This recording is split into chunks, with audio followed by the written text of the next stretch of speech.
નમસ્કાર મિત્રો, આપ જોઈ રહ્યા છો ડેટલાઇન ગુજરાત અને તમને કદાચ નવાઈ લાગશે કે આજે હું સીધો એમ કે એક પ્રકારના વર્ગમાં આવ્યો છું.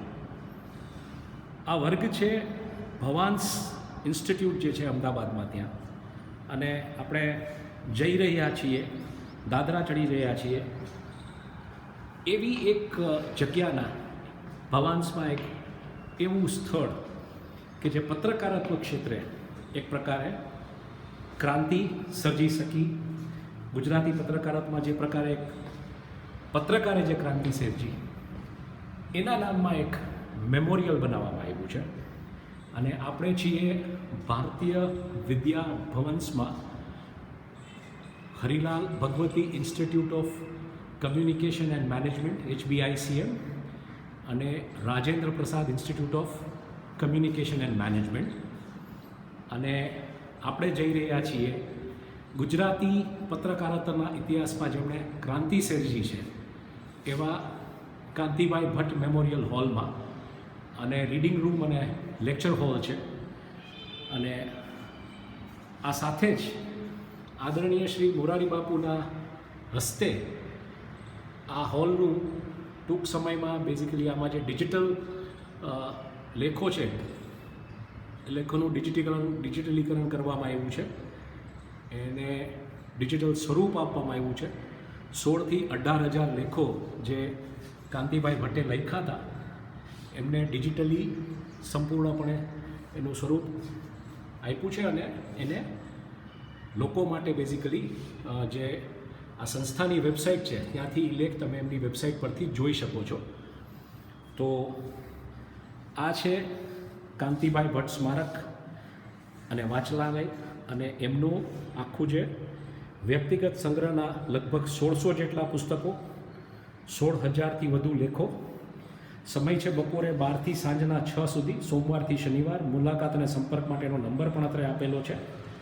અને આપણે બસ હવે ઇંતજારની ઘડીઓ ટૂંકમાં ખતમ થઈ રહી છે અને આપણે હોલમાં પ્રવેશ કરીએ છીએ.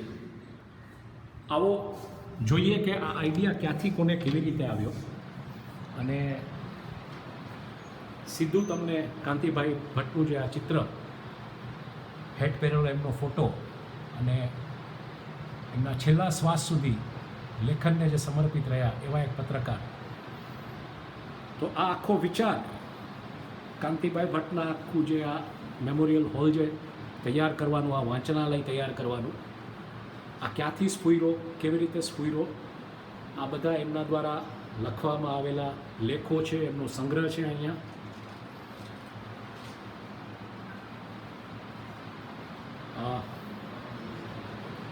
મળીએ આપણે શ્રી શ્યામભાઈ પારેખને. શ્યામભાઈ, ડેટલાઇન ગુજરાતમાં આપનું સ્વાગત છે. શ્યામભાઈ જે છે ડાયરેક્ટર છે Harilal Bhagwati institute of communication અને મેનેજમેન્ટ અને Rajendra Prasad institute of communication અને મેનેજમેન્ટના. અને શ્યામભાઈ ક્યુરેટર છે. આજે આખું તમે જોઈ રહ્યા છો, આખો એક મેમોરિયલ હોલ. અહીંયા બધા પુસ્તકો, થોડું રિફ્લેક્શન આવે છે પણ જોઈ શકશો તમે. અને આ જે સંગ્રહ આખો કાંતિભાઈનો, 1600થી વધારે પુસ્તકો, 16,000 લેખો, જેને આખું ડિજિટલ સ્વરૂપ આપવામાં આવ્યું છે. જેમની પાછળ જે આખી જે ટીમ છે, શ્યામભાઈને એમની જે ટીમ છે આખી આ ઇન્સ્ટિટ્યૂટની, એણે જે મહેનત કરી છે. શ્યામભાઈ, થોડું ડેટલાઇન ગુજરાતના દર્શકોને આપ વોક થ્રુ કરાવડાવો એવી મારી ઈચ્છા છે. આપણાથી શરૂ કરીએ. આ સંજય વૈદે શૂટ કરેલી કાંતિભાઈની તસવીર છે જે અમને સૌથી ગમેલી. અને એમાં એમનો એક કેન્ડિડ પોઝ છે જે કાંતિભાઈને મળેલા છે, એમની સાથે સમય વિતાવેલો છે. એમને બધાને ખ્યાલ હશે કે કાંતિભાઈ કેવા લાગતા અને એમના ભાવ કેવા રહેતા. હંમેશા ક્યુરિયોસિટી અને પ્રશ્નો હોય જ એમની પાસે. એટલે આ ફોટો બહુ સારી રીતે કેપ્ચર કરે છે. આ એમના થોડા આર્ટિકલ્સના સેમ્પલ્સ છે, જેમની કોલમને લેખો હતા એ બધા શરૂઆતમાં. આપણે અહીંથી અગર શરૂ કરીએ તો આ એમનું પર્સનલ કલેક્શન છે. લગભગ 1600 જેટલી બુક્સ છે. આ બધા કબાટમાં નીચે પણ છે. જોઈ શકો છો પર્સનલ કલેક્શન. એમના પત્ની શીલાબેને આ આખું જ કલેક્શન અમને ભારતીય વિદ્યાભવનના એમના ભેટ આપ્યું. એના બેઝિસ ઉપર અમે આ મેમોરિયલ ઊભું કરી શક્યા. સાથે સાથે એમને કાંતિભાઈએ લખેલા એમના આખા જિંદગીમાં એમને લગભગ 16,000 ઉપરાંત લેખો લખેલા છે. એમાં એમની કોલમ્સ હોય, તંત્રી લેખ હોય, બધું જ મળીને જેના ક્લિપિંગ્સ અવેલેબલ છે. 16,000 કરતાં થોડા વધારે હશે, પણ અત્યારે અમારી પાસે જે મળ્યા છે એમના કલેક્શનમાંથી આ છે. હવે આમાં મજાની વાત એ છે કે આ બધા જ કાંતિભાઈએ પોતે ઓર્ગેનાઇઝ કરેલા છે. અને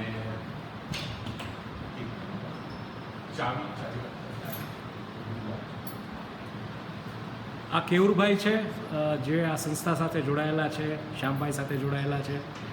અમે લોકોએ સાથે પત્રકારત્વ કર્યું છે. શ્યામભાઈ અમારા એડિટર હતા ડીએનએમાં અને અમારા મેન્ટર પણ રહી ચૂક્યા છે. પત્રકારત્વમાં મને લેવા માટે અમે અંગ્રેજી ભવન રાજકોટ યુનિવર્સિટીના વિદ્યાર્થીઓ છીએ અને મારો પરિચય સ્વર્ગીય શ્રી ડૉક્ટર સિંઘ સાહેબ દ્વારા થયો હતો શ્યામભાઈ સાથે. અને ઘણું બધું ઉમદા કામ માત્ર પત્રકારો માટે નહીં, જે કોઈ પણ રિસર્ચ કરવા માગતું હોય, એક એવા પત્રકારની લેખની, એક એવા પત્રકાર જે કયા પ્રકારના વિચારોથી પ્રેરિત થયા હતા, એ 1600 પુસ્તકો. જમાનો આજે તો ગૂગલનો છે, વિકિપીડિયાનો છે, પણ વિચાર કરો એ જમાનામાં રોજ સવારે ઉઠી અને એવો જોરદાર લેખ લખવો કે જે ગુજરાતી પત્રકારત્વમાં જેને કહી શકો તમે સીમાચીન લખાણ હોય, અને એનું રેફરન્સ વર્ક, એનું આખું મટીરિયલ તૈયાર કરીને એક જેને કહી શકાય સ્ટ્રક્ચર્ડ લેખ લખવો, એ કેટલી કષ્ટભરેલી પરિસ્થિતિ હતી. ને એમાં કાંતિભાઈએ એના 16,000થી 18,000 લેખ. એટલે શ્યામભાઈ, તમે જે કીધું કે એમની મુદ્રા, એમનો ભાવ આ જે તસવીરમાં જે રીતના અંકિત થાય છે, રાજકોટમાં એક સમયે કમોડિટી વર્લ્ડે એક વરસાદના વર્તારા ફંક્શનનું જે આયોજન કર્યું હતું, ભૂપેન્દ્રસિંહ ચુડાસમા 2006માં, ને કાંતિભાઈ પણ એમાં ચીફ ગેસ્ટ હતા. ત્યારે મળવાનું સૌભાગ્ય પ્રાપ્ત થયું હતું. અને ત્યારે પણ એમનામાં એ જ પ્રકારની આખી જેને કહી શકો કે ઉત્કંઠા હતી કે આ બધું કેવી રીતના ચાલે છે. એમણે ઓન સ્ટેજ ડાયલોગ્સ કરેલા હતા ભૂપેન્દ્રસિંહ જોડે. બરાબર. અને ત્યારે તમને સમજાય કે પત્રકારનો જીવ એમાં કેટલો એમ કે જાગૃત અને હયાત હતો. હવે હું તમને આ વિશે એમના ક્લિપિંગ્સ વિશે કહું. એવું કહેવાય છે કે એમણે જ્યારે લખવાનું ચાલુ કર્યું ત્યારથી ગુજરી ગયા એના 2-3 દિવસ પહેલાં સુધી એમને ક્યારેય લખવાનું ચૂક્યું નથી. કોઈ પણ દિવસે, ગમે તેવી તબિયત હોય, ગમે તેવી પરિસ્થિતિ હોય, ગમે તેવા મનોભાવ હોય, પણ કાંતિભાઈ રોજ એમનો એક લેખ તો લખતા છે. અને એમની જે રેન્જ હતી એ બહુ સારી હતી, જે આજના જર્નલિસ્ટ માટે શીખવા જેવું છે. કારણ કે અત્યારે મીડિયામાં મેં પણ જ્યારે એડિટર તરીકે કામ કર્યું, જર્નલિસ્ટ તરીકે કામ કર્યું, ડેસ્ક પર કામ કર્યું, બધા અલગ અલગ પોઝિશનમાં છાપામાં, તો હંમેશા છાપાની દુનિયામાં અને મીડિયાની દુનિયામાં જનરલી તમારી સોશિયો ઇકોનોમિક કેટેગરી કઈ એ બહુ અગત્યનું હોય છે. કે તમે ગરીબ લોકો માટેનું છાપું છો, તમે ઇન્ટેલિજન્ટ લોકો માટે છો, તમે અમીર ગરીબ કઈ કેટેગરીમાં કનેક્ટ થાવ છો. યુથ માટે છે, ઓલ્ડ એજ માટે છે, મિડલ એજ માટે છે, વર્કિંગ પ્રોફેશનલ, હાઉસવાઇફ્સ, આવી એટલી બધી કેટેગરીઝ છે. અને લોકો પોતાના વિચાર આ જ એંગલથી કરતા હોય. તો એટલા માટે બહુ જરૂરી છે કાંતિભાઈનું એક્ઝામ્પલ, કે એમને ક્યારેય એ સ્ટાન્ડર્ડ એસસીસી સેગમેન્ટેશન પ્રમાણે નથી વિચાર્યું. એમને ગુજરાતી વાચકને શું જાણવું જરૂરી છે અને એ જાણકારી સાચી મળવી જોઈએ. ત્યારે તો ફેક ન્યૂઝ નહોતા, એ જમાનો અલગ હતો, પણ છતાં સાચી જાણકારી મળવી જોઈએ અને તરત જ બીજે દિવસે જ એમના હાથમાં આવી જવું જોઈએ. કારણ કે ત્યારે ગૂગલ નહોતો કે વિકિપીડિયા નહોતો, એન્સાઇક્લોપીડિયા બ્રિટાનિકા કોઈક લાઇબ્રેરીમાં જ કોઈક લોકો પાસે હોય, અને કન્ટેમ્પરરી ઇન્ફોર્મેશન લેટેસ્ટ તો મળવી લગભગ અશક્ય હતી બધા માટે. તો એ વખતે હું પણ જ્યારે મોટો થતો હતો ત્યારે કાંતિભાઈને હું વાંચતો અને મને હંમેશા એવું લાગતું કે આ માણસ પાસે આટલી બધી માહિતી ક્યાંથી આવતી હશે. અને દરેક વસ્તુની, અને બીજા જ દિવસે એક અઠવાડિયાની અંદર તો લેટેસ્ટ કોઈ પણ વિષયનો લેખ હોય તો સાપ્તાહિકમાં ચિત્રલેખા કે અભિયાનમાં એ કામ કરતા તો એમાં આવી જ ગયો હોય. તો આ કેવી રીતે શક્ય બનતું એ મને હંમેશા બહુ ક્યુરિયોસિટી હતી. પણ જ્યારે શીલાબેને બધી વિગતવાર વાત કરી કાંતિભાઈના અવસાન પછી કે હવે આ બધી બુક્સનું શું કરીએ, એમના લેખનું શું કરીએ, એટલે મેં ઘણા બધા લોકોને મળ્યા કે આ કલેક્શન જે છે આ બહુ દુર્લભ વસ્તુ કહેવાય. અને જે સૌથી રસપ્રદ વાત છે, 1 મિનિટ પહેલાં એ બતાવો જી. કે કાંતિભાઈ પોતે કેટલી મહેનત કરી અને દરેક ક્લિપિંગ્સ કાપી જાળવીને રાખેલા છે અને પોતાના અક્ષરમાં દરેક વસ્તુ ઉપર એમને લખી અને નોંધ કરીને રાખેલી છે. આ તમે જોશો તો આસપાસની એમની કોલમ છે, એમાં એમને જાતે બધું લખેલું કે લખાવડાવેલું હોય. એટલે આવી રીતે એમને બહુ બધું સરસ જાળવેલું. પાછું એમને એમના હાથે એક ઓલો મહિલા પત્રકાર વિશે કંઈક જે એક આ પાછળ ફરીથી લેજો ને આમાં જ છે આઈ થિંક અહીંયા કંઈક મને મહિલા પત્રકાર પિંકી વિરાણીને બચપનમાં કોઈ સેક્સ્યુઅલી એબ્યુઝ કરેલી પુસ્તકમાં એકરા, એટલે આ પ્રકારની માહિતી ઉપર પણ કાંતિભાઈ લખ્યું છે. પુસ્તકોમાં કોઈ લખાયેલી વાત હોય, tehelka.com એ મચાવેલો તરખાટ, શેર બજાર, કાંતિભાઈની સમાચાર રેન્જ જે છે ને એ 360 ડિગ્રી હતી. એટલે કોઈ વિષય એવો નહોતો કે એમને ના લખેલો હોય. એટલે બહુ સારી રીતે એમને જાળવીને બધા ક્લિપિંગ્સ રાખેલા અને વિષયવાર રાખેલા, જાણે એમને મનમાં હતું જ કે ભવિષ્યમાં આને કોઈ ઉપયોગમાં લે અને સારી રીતે ઉપયોગમાં લે. એટલે આવી રીતે જો તમે જોશો તો આ પ્લાસ્ટિકના નાના નાના ફોલ્ડર્સની અંદર એ વિષયવાર રાખતા, પછી એના વિશે આવું બધી નોંધ પણ લખે. જ્યોર્જ ઓરવેલ, ગોડ ડેલ્યુઝન, રિચાર્ડ એટલે આ હોકિન્સ. એમના અક્ષરોમાં જ લખાયેલું છે. કરેક્ટ, યા. વન્ડરફુલ. આમાં ઇસ્લામ ધર્મની ભયંકર ટીકા છે, એટલે 3 લાખ નકલો છે. આવી રીતે એમને પોતાની નોટ સાથે બધું લખેલું છે. એટલે કોઈને આ જ્યારે ઇન્ડીડ મેમોરિયલ કહી શકાય, કારણ કે એમના લખાણવાળી નોંધવાળી વસ્તુઓ એની જાળવણી જેમ છે એમ કરવી આઈ થિંક. હજી જાળવણીનું કામ તો શરૂ થયું છે, કારણ કે તમે સમજી શકો આટલા બધા ક્લિપિંગ્સ હોય એને જુદા પાડવા, એને ફાઇલિંગ કરવું. પણ આ તમે ફાઇલ્સ જુઓ છો, આ બધી અમે ડેવલપ કરી શકું અને આ કામ થઈ રહ્યું છે. થોડા મહિનાની અંદર આ બધું જ સેગ્રીગેટ થઈ જશે. પણ કારણ કે બહુ મોટું ક્વોન્ટમ છે અને સ્વાભાવિક છે કે લગભગ છેલ્લા ઓલમોસ્ટ 50 વર્ષનું કલેક્શન છે. એટલે એ બધું સેગ્રીગેટ કરી અને વ્યવસ્થિત રાખવું બહુ મોટી ચેલેન્જ છે. પણ નસીબ જોગે ભવન્સ બહુ સપોર્ટિવ છે as an organisation for this. મારા કલીગ્સ કેયુરભાઈ અને સાયંતાની પણ ખૂબ ઇન્વોલ્વ છે અને એને કારણે જ અમે જોકે આખું વોલન્ટરીલી કામ કરીએ છીએ. અમે અમે જાતે સામાજિક જવાબદારી સમજી અને આ કામ લીધેલું છે. કારણ કે હરિલાલ ભગવતી ઇન્સ્ટિટ્યૂટ જે છે એ ગુજરાતમાં જર્નલિઝમ ભણાવવા માટે શરૂ થયેલી પહેલી ઇન્સ્ટિટ્યૂટ અને આજની તારીખે બી સામાન્યમાં સામાન્ય માણસો પત્રકારત્વ ભણવું હોય તો અહીંયા જોડાય છે. એટલે અમને એવું હતું કે કંઈક એવું એડિશનલ હોવું જોઈએ કે જે એમને શીખવા, જાણવા, સમજવા મળે. અને પત્રકાર તરીકે એમાં શું યુ કેન સી કે આપણે જો ખરેખર ડિકન્સ્ટ્રક્ટ કરીને કોઈને સ્ટડી કરવો હોય ને કે કેવી રીતે વિચારતા, શું વાંચતા અને પછી શું લખતા, તો આવી મહેનત કોઈએ પોતાના મટીરિયલનું આર્કાઇવિંગ કરવામાં કર્યું હોય એવું મારા ધ્યાનમાં નથી. અને એટલા માટે આ બહુ મોટું મહાત્મ્ય છે. આપણે જોઈએ આ તો એક જોયા આપણે આવા કેટલા બધા ક્લિપિંગ છે કે જે એમને આવી રીતે સાથે સાથે એમને માત્ર આ જ નહીં, એમને શું કરેલું છે કે બીજા લેખો જે વાંચેલા હોય ને કોઈ છાપામાં, મેગેઝિનમાં, એ પણ ક્લિપ કરીને સાથે રાખે. ધારો કે આમાં એમને લખેલું છે આ નવરાત્રિનું છે કે એના ક્લિપિંગ્સ અલગ કરીને રાખે. એટલે એનું રેફરન્સ આર્કાઇવિંગ પણ એટલું જ જબરદસ્ત.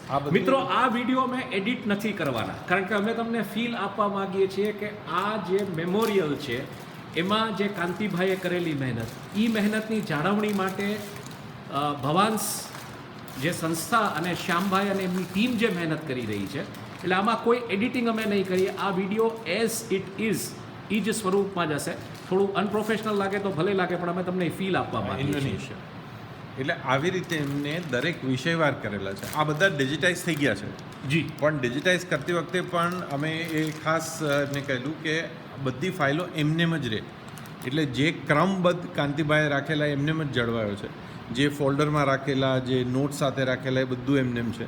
હવે આ ધીરે ધીરે ફાઇલ થશે, કારણ કે 16,000 છે એટલે એ પ્રકારની ફાઇલ ફોલ્ડર્સ લેવા અને વર્ષો સુધી સચવાઈને રહે એ રીતે એની જાળવણી કરવી. બુક્સ તમે જોશો એમની તો રેન્જ જોઈને મને પણ આશ્ચર્ય થાય છે કે કેટલું બધું વાંચતા હશે અને કઈ રેન્જ. અને આ એમની બધી બુક નથી, આ તો જે 1600 સારું કલેક્શન હતું એ છે. આ સિવાય તો બીજી ઘણી બધી બુક્સ હતી, પણ આ બેસ્ટ શીલાબેને વાંચનાલયમાં રાખી શકાય. જર્નલિઝમના સ્ટુડન્ટ્સને અને સામાન્ય લોકોને પણ રસ પડે એવા બધા સબ્જેક્ટના સિલેક્શન.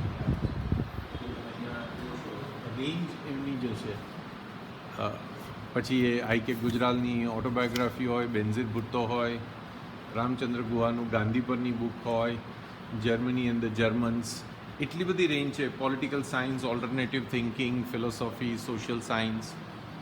અમે એક બે અચ્છા, મેક માફિયાની પણ બુક છે ઉપર, એટલે કોઈ પણ વિષય એવો નથી કે જે એ અળિયા ના હોય, કે જે એમને વાંચ્યું ના હોય.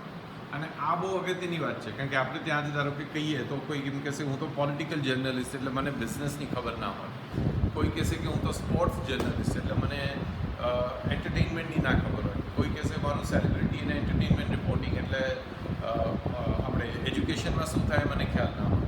તો આ જે સાઇલોઝમાં કામ કરીએ છીએ અત્યારે મીડિયા, એની માટે શીખવા જેવું એ છે કે એક માણસ 50 વર્ષ સુધી કોઈ સાઇલોઝ વિના, કોઈ ફોર્મલ જર્નલિઝમ ટ્રેનિંગ વિના, જેને એક્ઝેમ્પલરી કહી શકાય એવું જર્નલિસ્ટિક રાઇટિંગ એમને કરેલું. અને જર્નલિસ્ટિક એટલા માટે કહું છું કે એમને રિપોર્ટિંગ ગ્રાઉન્ડ પર પણ કરેલું છે, લોકોના ઇન્ટરવ્યૂઝ લઈને મળીને રિસર્ચ કરીને લખેલું છે, એમણે મેગેઝિન પબ્લિશ કરેલું છે એડિટર તરીકે, એમનું પબ્લિશ કરેલું અભિયાન આજની તારીખે બી ગુજરાતી જર્નલિઝમ માટે એક બહુ સારું મજાનું એક્ઝામ્પલ છે કે કેવું હોઈ શકે. એમને અભિયાનમાં જે લોકોને ટ્રેન કરેલા એ લોકો મોટે ભાગે આગળ જતા એડિટર્સ બન્યા, લેખકો બન્યા, બહુ સારી પોઝિશન્સ પર ગયા. અને શીલાબેન એમની કરિયરની શરૂઆત કાંતિભાઈથી ઇન્સ્પાયર થઈને એમની પાસે જ કરેલી. શીલાબેન અત્યારે સારા શ્રેષ્ઠતમ જર્નલિસ્ટમાં ગણાય છે. તો આ બધું જે કામ છે એની એક જ એનું પાછળનું જે એમનો જે ફોર્સ હતો એક જ હતો. અને એ મેં એમને જાણતા ઘણા બધા લોકો પાસેથી આ એક વાત સાંભળી કે એમનું કહેવાનું એવું હતું કે ફૂટપાથ ઉપર બેસનારો એક માણસ પણ વાંચે, સમજી શકે, અને અમીરમાં અમીર વાલકેશ્વરનો ગુજરાતી પણ વાંચીને સમજી શકે એ રેન્જ હોવી જોઈએ. એટલે કોઈ પણ લેખ એમને એવો નહોતો, સેગ્રિગેટેડ નહોતો કે આ ગરીબો માટે, આ હાઉસવાઇફ માટે, આ અમીરો માટે, આની માટે, તેની માટે. દરેક વસ્તુ બધાને રસ પડે એવી રીતે લખે. અને લગભગ 30 વર્ષ જેટલું જર્નલિઝમની પ્રેક્ટિસના અનુભવ પછી પણ હું એવું કહું કે મને હજી વિચારવું પણ અશક્ય લાગે છે કે આટલી બધી રેન્જ કેવી રીતે ડેવલપ થઈ શકે. એટલે આઈ થિંક ક્યાંક એવું લાગે શ્યામભાઈ કે એમણે જે પણ કાંઈ વાંચ્યું, અનુભવ્યું, એ સીધું એમણે લખી નાખ્યું છે. ચાહે એ કોઈ પણ વર્ગમાં હોય, ચાહે કોઈ પણ સમાજમાં હોય, અને એને સ્ટ્રક્ચર કરી અને વ્યવસ્થિત એને એક્ઝામ્પ્લિફાય કરવું, આઈ થિંક એ જે એમણે પચાવ્યું છે અને પછી લખેલું છે. કારણ કે જો translation cut and paste job હોય તો તમે તરત જ સમજી જાઓ કે શું છે. જી, એમને બહુ વાંચ્યું છે, રેફરન્સ બહુ લીધા છે, જી, એને ઘણું બધું ઇંગ્લિશમાંથી ગુજરાતીમાં પણ લાવ્યા છે, પણ લખાણ એમનું મૌલિક છે, ઓરિજિનલ છે, વિચાર એમનો ઓરિજિનલ છે. એનો જે આખી સ્ટોરી આપણે જેને કહીએ ને કે the thread that binds the story, એ એમનો પોતાનો હોય છે. એમને ઇન્ફોર્મેશન બધા સોર્સથી લીધું છે. એ સ્વાભાવિક છે, કારણ કે એ જમાનામાં ગૂગલ નહોતું, એ જમાનામાં વિકીપીડિયા નહોતું, ટીવી પણ નહોતા એમને જ્યારે શરૂ કર્યું ત્યારે. તો એ વખતે તમારે ઓલરેડી પબ્લિશ્ડ અથવા ઓરલ આ બે જ સોર્સ પાસેથી તમે માહિતી લઈ શકો. સો ઓલરેડી પબ્લિશમાં છાપવું, બુક્સ, મેગેઝિન્સ હોય, અને ઓરલમાં પછી તમે રૂબરૂ મળીને વાત કરો. એટલે જે બાઇન્ડિંગ થ્રેડ તમે જે કીધું, બહુ રાઇટ વર્ડ, કે બાઇન્ડિંગ થ્રેડ જે છે આ એ એમણે ક્રિએટ કર્યો છે. આ બે સિવાય ત્રીજો કોઈ સોર્સ નહોતો. જી, એટલે આ મારી દ્રષ્ટિએ બહુ અજોડ છે. બીજું કે હું જેટલા પણ પત્રકારોને ઓળખું છું, મોટા એડિટર્સ જેમની પાસેથી શીખ્યો હોય, કે જેને રોલ મોડલ્સ તરીકે સોસાયટી તરીકે આપણે જોતા હોય, પ્રોફેશનલ્સ તરીકે જોતા હોય, એમાંથી કોઈ દુર્ભાગ્યે આટલા ઓર્ગેનાઇઝ નહોતા પોતાના ક્લિપિંગ્સને લખવા માટે. મેં પોતે લગભગ 10,000 ઉપરાંત આર્ટિકલ્સ લખેલા પહેલાં 10 થી 12 વર્ષમાં મારા રિપોર્ટર તરીકેના. રોજના 4-5 સ્ટોરીઝ તો બહુ એવરેજ હતા મારા. પણ મારે પોતાને પણ મારો રેફરન્સ કાઢીને ગોતો હોય કે આર્ટિકલ્સ જોતા હોય તો બહુ અઘરું પડે છે. અને અમુક મેં રાખેલા, સાચવેલા છે, અમુક નથી. પણ જ્યારે કાર્તિકભાઈનું કલેક્શન જોયું ત્યારે મને પહેલી વાર સમજાણું કે જો મેં આવી રીતે મેટિક્યુલસલી એક ફોલ્ડરમાં મૂકીને લેબલ કરીને રાખેલા હોય તો બહુ સરસ રીતે કામ કલેક્શન હોય. બરાબર છે. અને બીજું કે એમને છે ને દરેક આર્ટિકલ ઉપર અને રેફરન્સ મટીરિયલ ઉપર પોતાના હાથે નોટ્સ લખી છે. એટલે ભવિષ્યમાં એક ફરીથી એ ફાઇલને અડે તો એમને ખ્યાલ હોય જ એક્ઝેક્ટલી કે ક્યાં શું મટીરિયલ છે અને શું રિફર કરવાનું. એટલે એમને પોતાનો જ એક પોતાના ઉપયોગ માટે પોતાનો પ્રાઇવેટ એન્સાઇક્લોપીડિયા બનાવેલો એવું તમે કહી શકો. અને આ વસ્તુ બધા ઉગતા પત્રકારોએ શીખવા જેવી છે કે તમારે કેવી રીતે તમારી કન્ટેન્ટ અને તમારું રેફરન્સ મટીરિયલ ઓર્ગેનાઇઝ કરીને રાખવું.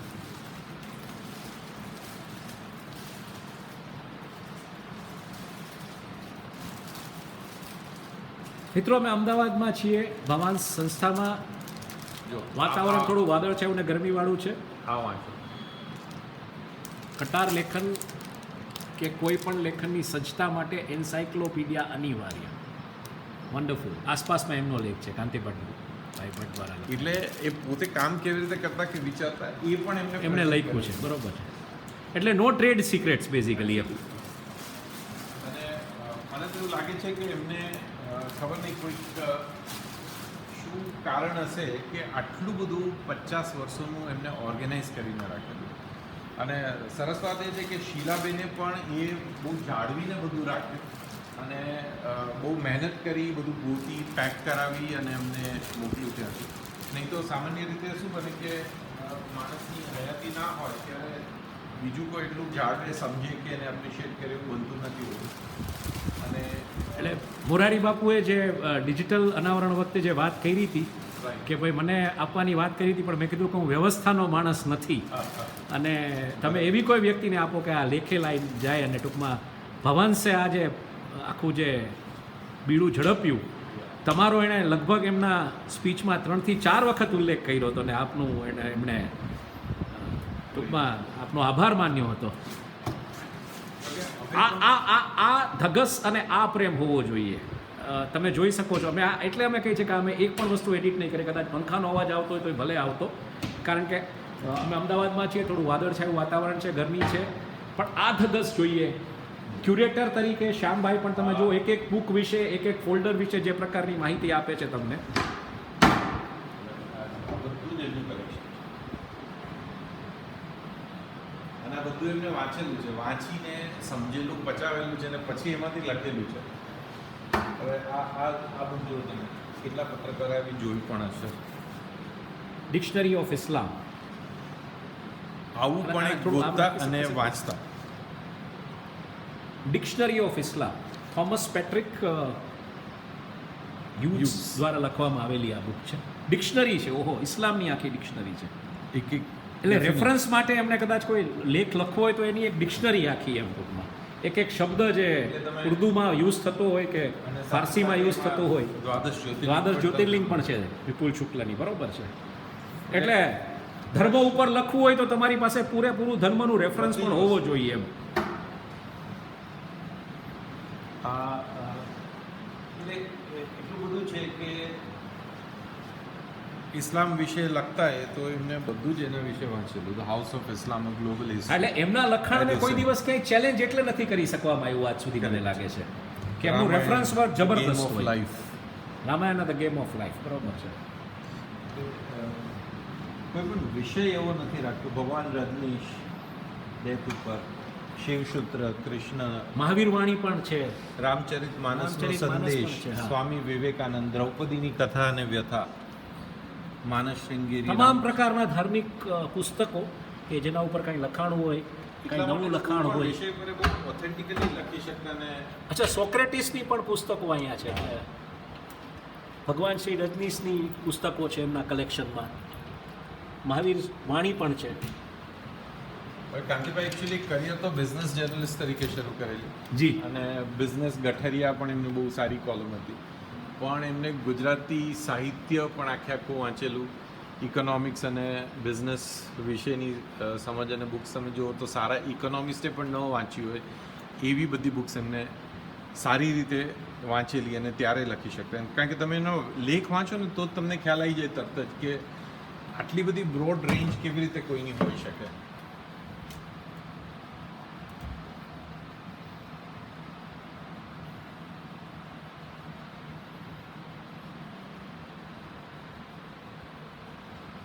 આપણે એમ કહીએ ને કે જર્નલિઝમ કોઈની માટે પ્રોફેશન હોય, કોઈની માટે પેશન હોય, એમની માટે એમની જિંદગી હતી. એમનો શ્વાસોશ્વાસ હતો. એમનો શ્વાસોશ્વાસ હતો મને લાગે છે. આ એમના પોતાના લખેલા પુસ્તકો છે. હજી લગભગ 10 ટાઇટલ એવા છે કે જે અમારી પાસે નથી, અમે મેળવી રહ્યા છીએ, પછી અહીંયા મૂકી શકશે.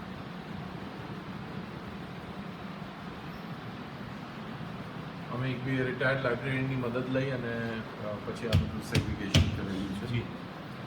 જો હવે આમાં એક બુક બતાવું તમને, બહુ મજા આવશે.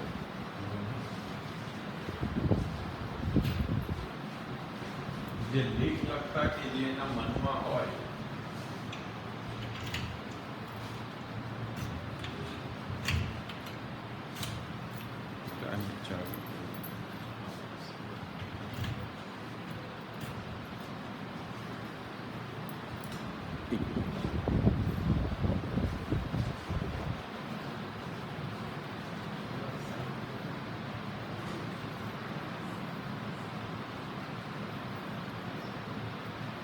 એમના મનમાં જે બધા જ વિચાર એમને ત્યાં લખી રાખેલા છે. દરેક બુક ઉપર જે લેખ લખેલા હોય બધું તમને એમાં મળશે. અને અમુક તો બહુ સરસ હોય છે, કારણ કે કાંતિભાઈ હતા આખા બોલા, હા. એટલે એ ક્યારેક બોલો સૌરાષ્ટ્રના માણસોની આ ખાસિયત હોય છે કે જેઓ રોકડું પકાવી દે. બિલકુલ. હવે આ જે છે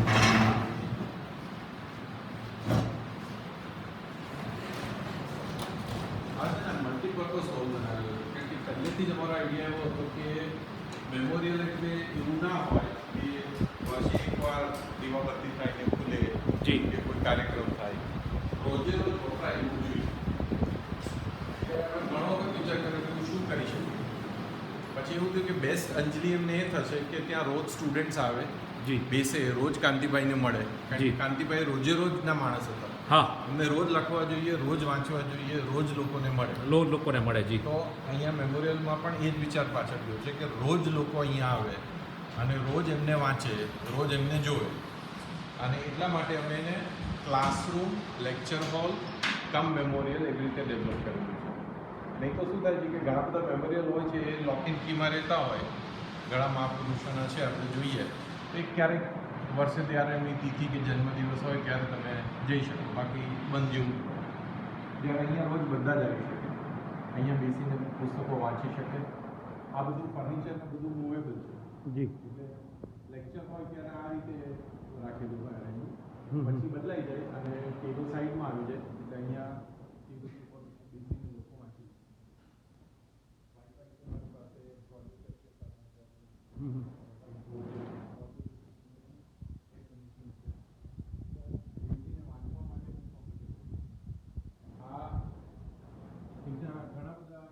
હિન્દુસ્તાન જેવો કોઈ દેશ નહીં અને પત્રકારત્વ જેવો કોઈ વ્યવસાય નહીં. આઈ થિંક જસ્ટિસ ચંદ્રચૂડ જે રીતના પરમ દિવસે ચુકાદો આપ્યો છે એ જોતા મને લાગે છે આ વાક્ય સાર્થક સાબિત થાય છે. અત્યારે પત્રકાર માટે ઇન્ટરનેટ સર્વસ્વ નથી. ચારે બાજુની માહિતી એકઠી કરવાની હોય, લોકો સાથે વાત કરવી જરૂરી છે. બહુ પરફેક્ટ વાક્ય છે. લોકો સાથે વાત કરવાની કડી ક્યાંક ખૂટતી જઈ રહી છે. કનેક્ટિવિટી વધી છે પણ લોકો સાથે વાત નથી થઈ રહી, એ બહુ સ્પષ્ટ છે. સિલોસમાં કામ થઈ રહ્યું છે અત્યારે. આ એમના થોડા અવતરણો છે, કોર્સ છે. પત્રકારે કોઈ દિવસ પૈસા માટે લખવું નહીં. આજ સુધી મેં પૈસા માટે લખ્યું નથી, કોઈને સારું લગાડવા નથી લખ્યું. પત્રકારે કોઈની સાડી બારી રાખવી નહીં. પત્રકારે એવા તંત્રી માલિકને શોધવાના જે તમને લખવાની સ્વતંત્રતા આપે. સરકાર માટે સતત રહેવાનું, બડાઈ નહીં મારવાની, તને બતાવી દઈશ એવું નહીં કહેવાનું. મારા માટે ભગવદ્ર મંડળ ગીતા બરાબર છે. મારા જીવનમાં પત્રકારત્વ સમાયેલું છે અને મારા પત્રકારત્વમાં મારું જીવન સમાયેલું છે. તમારે પત્રકાર થવું છે, કલમ ઉઠાવો અને લખવા માંડો. હું લખી ના શકું તો હું જીવી ના શકું. આઈ થિંક ભગવદ્ર મંડળ વિશે આઈ થિંક આજની પેઢીને કદાચ થોડુંક આપણે ગો મંડળ હા. આપણી પાસે છે કોપી એમની જી. એ પણ આપણે જોઈએ. જી. આ ખરેખર પહેલો એન્સાઇક્લોપીડિયા છે ઇન્ડિયામાં બનેલો એવો. એન્સાઇક્લોપીડિયા બ્રિટાનિકા પણ છે, તમે જોઈ શકો છો એમની પાસે હતો. આ રહ્યો એમનો છે. પણ આજે ભગવત ગો મંડળ છે એ મારી દ્રષ્ટિએ આપણા દેશમાં પ્રસિદ્ધ થયેલી પુસ્તકોમાં સૌથી અગત્યનું ગણી શકાય એમાંનું એક છે.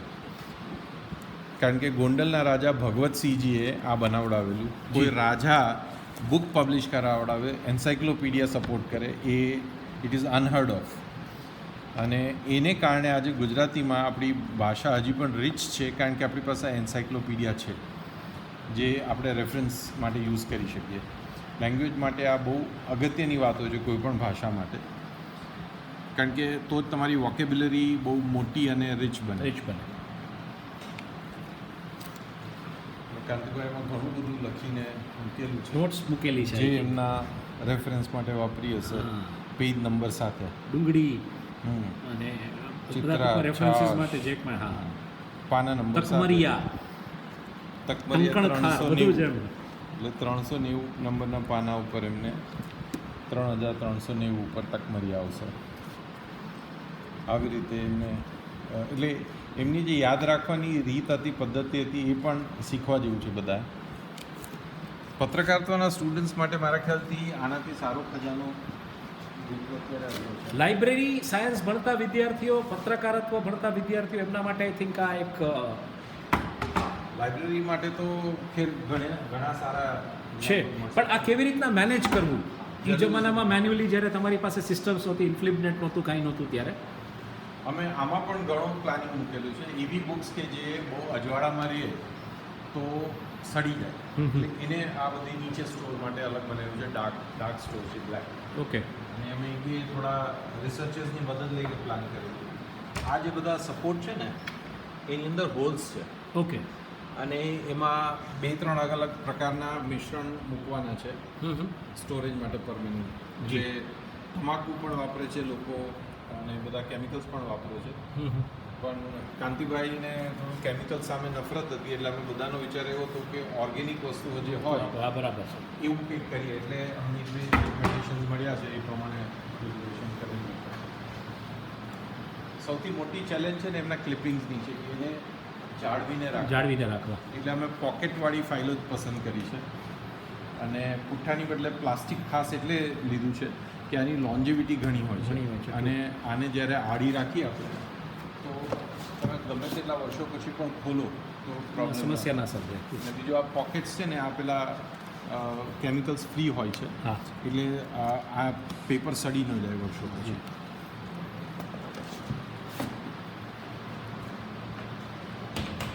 આઈ થિંક આ ડબ્બામાં પણ થોડા લેખો છે, મને લાગે છે. એ હજી સેગ્રિગેશન કરવાના બાકી છે, કારણ કે જે બહુ નાજુક હતા ને એને અમે છેલ્લે ધીરે ધીરે બધું જાગૃતિ કરવાનો માટે રાખેલું.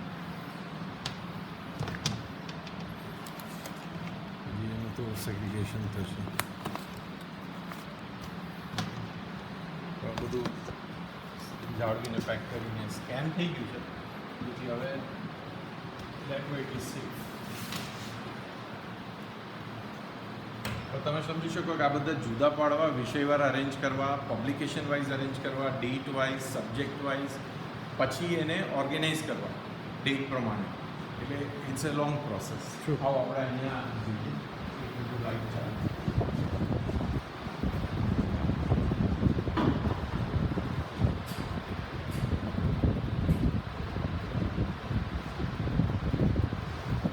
આ એમની જીવન કહાની ટૂંકમાં રાખી છે. મિત્રો, આ જે છે એ કાંતિભાઈની આખી જે જીવન યાત્રા, એમનો જન્મ, એમનો જન્મ, પછી કેવી રીતે એમને કામ શરૂ કર્યું. શરૂઆતમાં એકચ્યુઅલી કામ એમને 1940ની આસપાસ મહુવાના અખાડાના મેગેઝિનના તંત્રી બનીને લાઇબ્રેરીમાં કામ કરેલું બાળક તરીકે. એટલે આઈ થિંક આ એમને કદાચ ઇન્ડિયાના યંગેસ્ટ તંત્રી એ એજના, એટલે બાળકોનું જે હોય કામ એવું હતું, છતાં પણ ત્યારથી એમને રસ હતો એમ. એ પછી એમને પોતાનું ઝંકાર શરૂ કર્યું. અને સૌથી ઇન્ટરેસ્ટિંગ વાત એ છે કે 55માં એ મલેશિયા ગયા, હા, એમના કાકા સાથે બિઝનેસ માટે, અને બિઝનેસમાં સેટલ થઈ રહ્યા હતા. પછી એ પાછા આવ્યા અને જન્મભૂમિમાં બિઝનેસ રાઇટિંગમાં એમને કામ શરૂ કર્યું. એટલે આઈ થિંક આમની જે કાંતિભાઈ જે મલેશિયા ગયા ને, એને કારણે એમનું જે વિઝન, એક એમનો જે પ્રેમ હતો લેખન ને પત્રકારત્વ, એમ દુનિયા જોઈ, અને એ આખું એમના લેખોમાં બહુ રિફ્લેક્ટ થાય છે. શીલાબેન એવું કહે છે કે એમને એવું લાગતું મલેશિયા જઈને કે હું આમાં ટ્રેપ થઈ જઈશ. અચ્છા. અર્થોપાર્જનમાં મારું કામ ને મારો રસ આ છે, એટલા માટે એ પાછા આવીને એમને શરૂ કર્યું. પણ એને કારણે એક એક્સિલન્સ જે આવ્યું એમનામાં જે થોટ પ્રોસેસ હતી એ આ this a very rare picture reporting કરવા ગયા હોય ને ત્યાં એમને ફોટો પડાવેલો અને લીધેલો this was one of his reporting assignments Chitralekha અને અભિયાનમાં એમને બહુ ઓન ગ્રાઉન્ડ રિપોર્ટિંગ શીલાબેન અને કાંતિભાઈનો ફોટો કારણ કે આપણે ત્યાં છે ને કાંતિભાઈનું પરસેપ્શન એવું છે કે કોલમનિસ્ટ જી. અથવા લેખક જી એમનું પત્રકારત્વની સાઈડ બહુ ઓછી બહુ જાણેલી છે કારણ કે જ્યારે એસ્ટાબ્લિશ થયા ત્યારે ઓલરેડી એ કોલમ્સ અને બુક્સને કારણે બહુ છવાઈ ગયા છવાઈ ગયા એટલે એમનું જે ન્યૂઝ રિપોર્ટિંગ હતું મેગઝિન્સ માટેનું ન્યૂઝ માટેનું એ બહુ ઓછું ચર્ચાનું એટલે 86માં જ્યારે અભિયાન ચાલુ થયું ત્યારે મને હજી યાદ છે મેં તમારી સાથે ચર્ચા હમણાં કરી કે કેવું ક્રાંતિકારી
આ છે ને તે અમે એક ડેવલપ કરેલો છે આઈડિયા એ જર્નલિઝમ અને કોમ્યુનિકેશનને લગતા જે ગેજેટ્સ હોય હાજી એને ડિસ્પ્લેમાં મૂક્યું આમાં થોડું કાંતિભાઈનું કલેક્શન પણ છે અહીંયા તમે જોશો આ એમની એક બેગ એટલે આ મિત્રો આ જોવા જેવું છે કે પત્રકારત્વમાં ગેજેટ્સનો જે ઉપયોગ થતો એમાં ક્રાંતિ કેવી રીતના સર્જાણી આપણે કાંતિભાઈની ક્રાંતિ વિશે તો વાત કરી પણ આજે પત્રકારત્વમાં જે ગેજેટ્સ યુઝ થતા હતા એ કદાચ આઈ થિંક કોઈ જર્નલિઝમ સ્કૂલમાં મેં પહેલી વખત જોયું ક્યાંય કે આ અમે હજી મેળવી રહ્યા છીએ નવા નવા આવી રહ્યા છે ધીરે ધીરે અલગ જી. અલગ લોકો કન્ટ્રીબ્યુટ કરી આ રહ્યા છે. ફેસેટનું આ જે મશીન છે એ શેના માટે હોય છે બેઝિકલી આ છે ને પેલું if I am not mistaken આમાં જો લખેલું છે આપણે જે કેલ્ક્યુલેટર વાપરતા ને તે એ બિલિંગ કરવા બિલિંગ બનાવવા માટે માટે ફેસેટના હા. machines એટલે તમે આમાં આંકડા એન્ટર કરો અને પછી એ આવે. આવા ટેપ રેકોર્ડર્સનો યુઝ થતો ઇન્ટરવ્યૂઝ રેકોર્ડ કરવા માટે પછી આ મિની રેકોર્ડર્સ સ્મૂથ આવ્યા આ ટેલેક્સ ને એ છે જૂના Telex machines.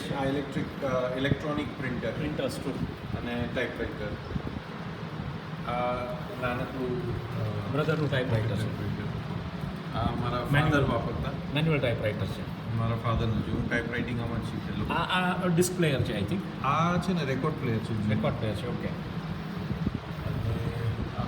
બાયનોક્યુલર્સ ટેપ રેકોર્ડર આ શું છે આઈ થિંક આ પણ આ કેલ્ટ્રોન આ પણ કેલ્ક્યુલેટરનું calculation જ માટેનું છે. યુઝ થતું હશે હવે તો એક એપમાં આવે છે હા. આ મેગાફોન જે આજની તારીખે પોલીસ વાપરે છે ઘણી બધી જગ્યાએ આર્મી આ પોલીસ જૂના ડાયલ ફોન જી આ જૂના સ્પીકર્સ જૂના સ્પીકર્સ છે ઓકે આ કેમેરાની આખી રેન્જ છે મેન્યુઅલ કેમેરાસ બધા આ જે છે તમે જોશો અલગ અલગ કેમેરા અને એમાં જે સૌથી ઇન્ટરેસ્ટિંગ છે આ ફિલ્મ કેમેરા છે 8 mm જે 16 mm હતો એની પહેલાં 8 અને એ જમાનામાં ધીસ વોઝ અ વન્ડર બરાબર. આવડો જ કેમેરા ને એમાં તમે મૂવી ફિલ્મ શૂટ કરી શકો છો આ રીલ્સ છે ફિલ્મ રોલ છે આવી રીતે પેકિંગમાં Flashlights. છે આ વિડીયો કેમેરા અને આ બધા ઇન્સ્ટન્ટ ને એ પ્રકારના કેમેરા આ રેગ્યુલર DSLR છે આ કેસેટ્સ પણ જો કેટલી સાઇઝ એની micro size ની cassettes આ. નાની ને આ સૌથી આ નાની ડીવી કેસેટ્સ જે આમાં કેમેરામાં યુઝ થતી કેમકોર્ડર્સમાં આ રેકોર્ડિંગ માટે યુઝ થતી આ સ્મોલ કેસેટ્સ છે આ બેટરી છે આ જે છે આ નાની આપણે જે જર્નલિઝમમાં વધારે વપરાતું હા બહુ વપરાય ડિક્ટાફોનની જેમ ઇન્ટરવ્યૂ માટે તમે જ્યાં જાઓ ને, નાના તો ડિક્ટાફોન આના- પાનાસોનિકનો જે ડિક્ટાફોન આપણે જોઈ રહ્યા છે આ સીડી છે નાની, આવડી જ નાની visiting card size. Visiting card size. આ નાની સીડી છે ને આ પૂરું ફ્લોપીઝ બેઝિકલી આ floppy disk video cassettes video આ બે શું છે આ સાધનો આ જે છે એ પ્રોજેક્ટર છે જૂનું સ્લાઇડ અને ફિલ્મ પ્રોજેક્ટર જે જૂના આવતા ને હા. એના બહુ શરૂઆતના basic. આ આઈ થિંક એ પ્રકારનું કંઈક આ છે. પણ પ્રોજેક્ટર માટેનું જ છે. Okay. હાથેથી તમે આ ફેરવીને જે ફિલ્મ રીલ જે સ્ક્રીન કરો હજી આનું ક્યુરેશન ચાલે છે. હવે ધીરે ધીરે અમે એનું, જી. બનાવશું. આ પ્રકારના આ spool ઇન્સ્ટ્રુમેન્ટ્સ હા જે રેડિયો સ્ટેશન Radio stations વાપરતા, હા. અને તમે બહુ નસીબવાળા હોય તો તમારે ઘરે સ્પૂલ ટેપ હોય હા. તો તમે રેકોર્ડ કરી શકો અને સાંભળી સાંભળી શકો. શકો. કારણ કે કિંમત તો મોંઘી હતી પણ એને ચલાવતા આવડવું અને કેસેટ એનું એક એ skill પણ ત્યારે હોય. બહુ અલગ હતું. હા આ એનું માઇક છે. માઇક છે આ આ VCR સોનીનું DVD પછી ફેક્સ મશીન્સ ફેક્સ મશીન. આ VCR છે મિત્રો અને આ છે ફેક્સ મશીન આ મોટી રેકોર્ડ એલપી જેને કહેવાય. એલપી છે ને બરોબર છે HMV ને આ બધી છે હજી અમે લોકો પાસેથી અપીલ કરી છે કે અમને બીજા થોડા આવા ગેજેટ્સ Gadgets આપો. આપો ડિસ્પ્લે કરી શકીએ. કોઈ મિત્રો થોડા દિવસે ડિસ્પ્લેમાં મૂકી જાય છે અમુક વસ્તુ. અને આ આખું કાંતિભાઈનું કલેક્શન આ કાંતિભાઈનું કલેક્શન છે. આ એની ટોપી જે હેડ પહેરતા જે પહેરતા એ બરોબર છે આ એમના ચશ્મા, આ એમના સ્ટેપલર, એમનું પેન, હા એમના visiting card, envelope, letterhead અને આ એમની ફેવરિટ બેગ હતી એમની સાથે રહેતી ત્યાં જાય ત્યાં.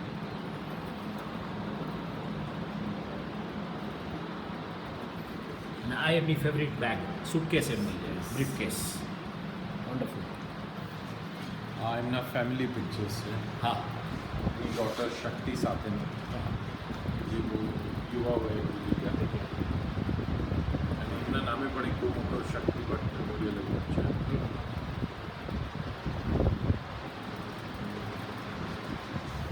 આ એમના રૂમનો ફોટો જે બહુ સારી રીતે કેપ્ચર કરે છે કેવી રીતે રહેતા જીવતા ને કામ કરતા. આ તમે જુઓ એના રીતે છે. આ એમનું ડાઇનિંગ ટેબલ હતું. Okay. જેની પર બેસીને ક્યારેક જમી ના શકાય કારણ કે એમના ક્લિપિંગ્સ, બુક્સ, રેફરન્સીસ બધું હોય છે. એટલે બાપુએ જે ઓલો શ્લોક નહોતો કીધો હા. કે ભુજંગાસનની બદલે એમ કે અમને પુસ્તકાસન હોય હા. તો ત્યાં જ્યાં જાઓ ત્યાં પુસ્તકો જોઈએ એમને એમ બધું જ એમનું. તમે જોઈ શકો કેટલી બધી ફાઇલ્સ ને ક્લિપિંગ્સ. કોઈ મોટી બિઝનેસ ઓફિસમાં પણ ના હોય ને કલેક્શન. એટલે મિત્રો આ મેમોરિયલનું ફીલ તમને કરાવવું હતું અમારે અને એટલા માટેથી આ વોક થ્રુ અમે આજે ગુડ ફ્રાઈડેનો દિવસ છે પણ આજે શ્યામભાઈ ખાસ હાજર રહ્યા છે અમારી રિક્વેસ્ટને ધ્યાને રાખીને આ એમનું વર્ક સ્ટેશન અહીંયા બેસીને કામ કરતા આખી સ્ટેશન. હજી બીજા પણ ઘણા ફોટા અમને પ્રાપ્ત થયા છે એટલે એને પણ ક્યુરેટ કરીને અલગ અલગ જગ્યાએ. ગુજરાતી પત્રકારત્વમાં મને લાગે આ જે ફોટોગ્રાફ છે ને એ આઈ થિંક કોઈ સત્યજીત રે સ્ટાઇલનો આખો ફોટોગ્રાફ છે સંજયભાઈ ત્યાં એમને ત્યાં રહેલા 2-3 દિવસ અને સ્પેશિયલી શૂટ કરેલું હા હા અને એને કારણે આપણી પાસે આ મેમરીઝ છે વન્ડરફુલ જે આ બે પિક્ચરથી જ ખ્યાલ આવી જાય કે કેટલું depth ઇન્ટેન્સ હતું ને હતું કેટલી કેટલું ડેપ્થ કામ. હતી આ અને કેટલા કામમાં તલ્લીન રહેતા એમ એના વિશે વાત કરતા હોય ત્યારે તમે સાંભળો તો ઘણી રસપ્રદ વાતો છે કે એમને ગમતું નહીં કે કોઈ આવીને બેસે કારણ કે મારું વાંચવાનું અને લખવાનું ડિસ્ટર્બ થાય પણ જો તમારી પાસે કંઈ મજાની માહિતી હોય તો એ તમને બેસાડે ને સાંભળે અને જો એમને કંટાળો આવતો હોય તે પોતે વાંચન લખ્યા કરે ને તમે બોલતા રહો. એટલે પરિસ્થિતિ થઈ ગઈ રાજકોટી જ્યારે આવ્યા હતા ત્યારે થોડી ચર્ચાઓ એમના દાઉદના આર્ટિકલ્સ ને એમના વિશે કરી તો કારમાં અમે લોકો ઓલમોસ્ટ 1 કલાક રાજકોટમાં બધે ફર્યા હતા અને ઘણી બધી ચર્ચાઓ કરી હતી રાજકોટ વિશે ગુજરાત વિશે બધી. હવે જો આ બુક ઉપર અમને લખીને રાખેલું છે પ્રેરણાના પગથારે બુક છે. શું લખ્યું છે એમને? રાજકારણી ક્યારે સુધરે. ઓકે એટલે કંઈ એમને જે મોરારી બાપુ બોલેલા ને કે એ સત્ય એમની સાથે હતું હા અને સત્યની સેવામાં હતા એટલે એમને ક્યારેય નિર્ભય જ રહ્યા છે ક્યારેય ડર નથી. પ્રારબ્ધનું હરિજનો હવે મહાજન. હરિજનો હવે મહાજન બરોબર છે. સિમ્પલ એક જ લાઈન એક જ લાઈન, હજુ કાંઈ નહીં. એટલે આ એમનું જ લખાણ છે પાછું એમ. એટલે આ લખાણે પ્રિઝર્વ કરવામાં આવ્યું છે મિત્રો, તમે જુઓ. આ શું લખ્યું છે? The book the best book, શમણા એ પણ દરિયાના, દરિયાના પ્રેમના સંગાથે. વફાદાર, એટલે એ બહુ સ્ક્રિબલ કરતા આવું. હા હા હા, પણ ઘણું બધું બુક્સમાં માથે લખેલું છે એમને પોતાના જ પુસ્તકો ઉપર. પ્રેમમાં મોહો, પ્રેમમાં મોભો જાળવવો, હા, પ્રેમ એક જીવન રસાયણ, ગ્રેસ. એટલે આ બધું એમને લેખ લખ્યા હશે ને એમાં રેફરન્સ માટે પણ References માટે વાપર્યું હશે. વાપર્યું, બરોબર છે. જેવા છો તેવા દેખાવ, તેવા દેખાઈએ કે દેખાવ એવું કંઈક છે. તેવા ન તેવા દેખાય, દેખાય, તેવા ન દેખાય એવું છે. તેવા ન દેખાય. આ મજા છે. અને આઈ થિંક પત્રકારોએ જે પત્રકારત્વ ભણી રહ્યા લોકોએ અથવા પત્રકારત્વમાં પોતાની કારકિર્દી બનાવવા માંગતા હોય એમણે આ મેમોરિયલની મુલાકાત, આ પહેલાં એક વસ્તુ કહી દઉં કે આની મુલાકાત તદ્દન મફત છે. આમાં એક રૂપિયો તમારે ખર્ચવાનો નથી. સરસ મજાના AC તમારે રૂમમાં તમને બેસવા હા, મળશે. તમને એર કન્ડિશન રૂમમાં બેસવા મળશે. તમને વાંચનનો જો શોખ હોય, કાંતિભાઈ ભટ્ટ વિશે તમારે કાંઈ પણ રિસર્ચ કરવું હોય, એમણે શું લખ્યું હતું એક જમાનામાં જે તે પરિસ્થિતિઓ ઉપર, તો એના ઉપર પણ તમે આખી વાત કરી શકશો. આઈ થિંક આ ટૂર આપણે અહીંયા પૂર્ણ કરીએ છીએ. હવે થોડી ચર્ચા કરીએ છીએ શ્યામભાઈ સાથે.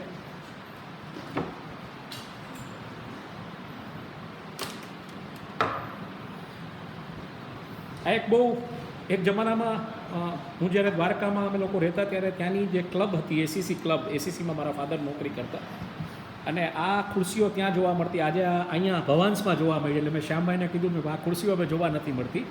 પછી આ ખુરશીનો ઇતિહાસ ખબર પડ્યો કે આને અમદાવાદ ચેર તરીકે ઓળખાવામાં આવે છે. આની ડિઝાઇન જે છે એ અમદાવાદમાંથી બનેલી છે અને અમદાવાદ ચેર તરીકે ઓળખાવામાં આવે છે. મારા કલીગ છે કેયુરભાઈ. કેવુરભાઈજી, કેવુરભાઈને અમે લોકો પણ સાથે ઘણું બધું ખેડાણ કરેલું છે. એમણે પણ બિઝનેસ જર્નલિઝમથી હા શરૂઆત કરેલી. હા. અને અહીંયા HB ઇન્સ્ટિટ્યૂટનું કામ સંભાળે છે કોઓર્ડિનેટર તરીકે. જી કેયુરભાઈએ આમાં ખૂબ સેવા આપી છે. જી. અને આ તમે જે ફોર્મમાં અત્યારે જુઓ છો એને પહોંચાડવામાં ખૂબ મોટી મદદ એમની રહી છે. કેયુરભાઈ, તમે પણ તમારો પર્સપેક્ટિવ આપો. આમાં છે ને અમે આ બધા એમના જે ફોલ્ડર્સ છે સેગ્રીગેટ કરતા હતા ને. જો મિત્રો આ ત્યારે- સ્પોર્ટ્સમેનશિપ છે કે શ્યામભાઈ ક્યુરેટર છે, એમને એમના સાથીઓ જે પણ એમાં જોડાયેલા છે એમને પણ પૂરી ક્રેડિટ આપી. પત્રકારત્વની દુનિયામાં લોકો બાયલાઈન નથી આપતા જે માણસોએ કામ કર્યું છે. એની બદલે આજે એક વ્યક્તિ જે ક્યુરેટ કર્યું છે, આખો એક જે આઈડિયાથી ચાલ્યા છે, એમની સાથે જે લોકો ચાલ્યા છે, કેવુરભાઈને અમે લોકો તો સાથે ઘણા પત્રકારત્વના ટૂંકમાં પ્રશ્નોત્તરીમાં ને એમાં ભાગ પણ લીધા છે. પણ કેવુરભાઈના મોઢે સાંભળીએ કે આ બધામાં શું સમસ્યા આવી, કેવી રીતના આ બધું મેનેજ કર્યું કેવુરભાઈ. સમસ્યા કરતાં પણ જે ઇન્ટરેસ્ટિંગ છે ને એ હું કહીશ તમને. જી જી. કે આ જૂના આર્ટિકલ્સ પણ આપણે વાંચીએ ને તો યહૂદી- આપણને એમ જ યહૂદી શું લાગે છે? યહૂદીમાં વટલીને આરોપ બનેલા યહૂદીએ પાકિસ્તાનના નિર્માણમાં મદદ કરેલી. ઓહો. એટલે એટલી રેર અને બધી વસ્તુ આની અંદર આપણને જાણવા મળે એવી છે ને એમ. જી, આપણે પાના ફેરવીએ એટલે આપણને દરેક પાના પર કંઈક જાણે ભલે આ માનવીને લખાયું તે- પરસેવાની કમાણી કે હજારો કર્મચારીના પગારો ચૂકવતા નથી, આ હરામના પૈસા દાનમાં દેવાય છે. ઓહો.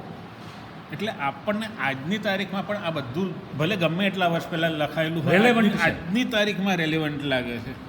જેમ્સ બોન્ડની ફિલ્મના આબેહૂબ નકલવાળી બ્રિટનના મિલેનિયમ ડોમની 2500 કરોડની હીરાની ફ્લોપ લૂંટ. ઓહો.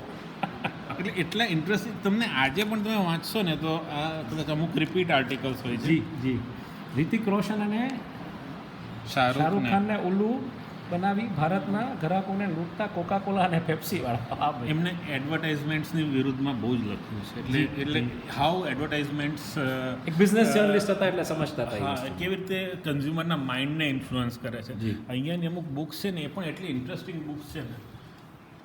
આ આખી બુક છે ને એ કેવી રીતે એડવર્ટાઇઝર્સ છે એ સામાન્ય ગ્રાહકોને લૂંટતા હોય છે. મેનિપ્યુલેટ કરે છે એવું Manipulate કહી કરે છે. શકાય. આખી બુક એના કન્ઝમ્પશન ઉપર છે. ઓરિએન્ટેડ કેવી રીતે Consumed how market corrupt children, inflated adults, infantilize adults and swallow citizens whole.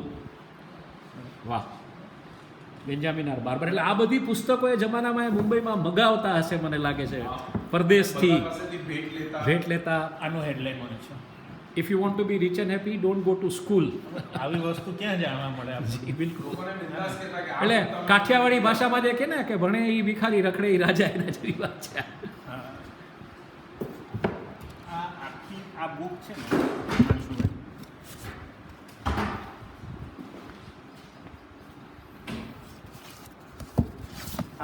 આ બુક છે ટ્રેટર્સ કરીને છે ચેપમેન પિન્સરની. એ કેવી રીતે માણસોને પોતાના જ દેશ અને પોતાના જ વતનની વિરુદ્ધ જવા માટે પ્રેરે છે. એ પત્રકારો સાયકોલોજી જાસૂસ, પાછી એમની નોંધ પણ છે. પત્રકારો દરેકમાં નોંધ તમને જોવા મળશે. 153માં પાને લગભગ એનો ઉલ્લેખ હશે.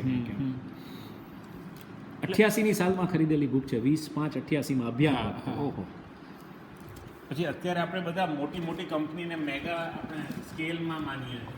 આ આખી બુક છે કે સ્મોલ ઇઝ પોસિબલ આખું. એટલે જે કંઈ આપણે અત્યારે મેગામાં જોઈ રહ્યા છે એ કેવી રીતે નાનામાંથી પણ થઈ શકે એ પ્રકારની બુક્સ છે આની અંદર. Wonderful. આ બધું કાંતિભાઈના કલેક્શનમાં હતું. હા. અને અમે જ્યારે આ બધું સેગ્રીગેટ કરતા હતા ત્યારે ઘણી વખત તો બુક લઈને વાંચવાનું મન થઈ જાય. એટલું બિલકુલ બધું હતું. બિલકુલ. અહીંયા ઘણા પુસ્તકો, તમે બાયોગ્રાફીઝ જુઓ, આખી હા, બાયોગ્રાફીની છે. હિલેરી ક્લિન્ટનની બાયોગ્રાફી છે. એમને હેલ્થમાં બહુ ઇન્ટરેસ્ટ હતો, એટલે એમને એમાં પણ ઓર્ગેનિક ફૂડ ઉપર બહુ ફોકસ રાખેલું. હા. પેકેજ ફૂડ અને હા. જંક ફૂડના બહુ મોટા વિરોધી. હા. ઘઉં ન ખાય, પછી ફિશ ડ્રિંક તો ક્યારેય પીએ નહીં, બહારનું હા. કશું નહીં. એટલે એને કારણે એ એરિયામાં એમને પોતે પર્સનલ ઇન્ટિગ્રેશનથી બહુ રિસર્ચ કરે, જે તમને આમાં એટલે ભૂપેન્દ્રભાઈ ચુડાસમા ત્યારે કૃષિ મંત્રી હતા. મેં તમે જે વાત કરી ને રાજકોટની, અને એમ કે ભાઈ જે આ મગની ખેતી જે છે ઓર્ગેનિક રીતે થવી જોઈએ ને ભાવનગરમાં વિસ્તારમાંથી કેમ લુપ્ત થઈ રહી છે, એના ઉપર એને ખુલ્લા મંચ ઉપર ચર્ચા કરી હતી ભૂપેન્દ્રસિંહજી જોડે. હવે આ છે ને બહુ ઇન્ટરેસ્ટિંગ છે, ઓલ્ટરનેટિવ થિંકિંગ, જે અત્યારે it's a very in thing, પણ આ આટલા વર્ષો પહેલાં એમણે ઓલ્ટરનેટિવ થિંકિંગ ઉપર ઘણું કામ કરેલું. સાયકોલોજી તો હવે ઇટ્સ ઓલ ઓવર, પણ એ વર્ષોથી એમને આ જે સ્ટડી કરેલું છે. સૌથી રસપ્રદ વાત એ છે કે ઇન્ટરનેટ પહેલાંની એરામાં આ બુક સારી છે કે આ લેખક સારા છે એ ગોતું પણ બહુ અઘરું હતું. જી.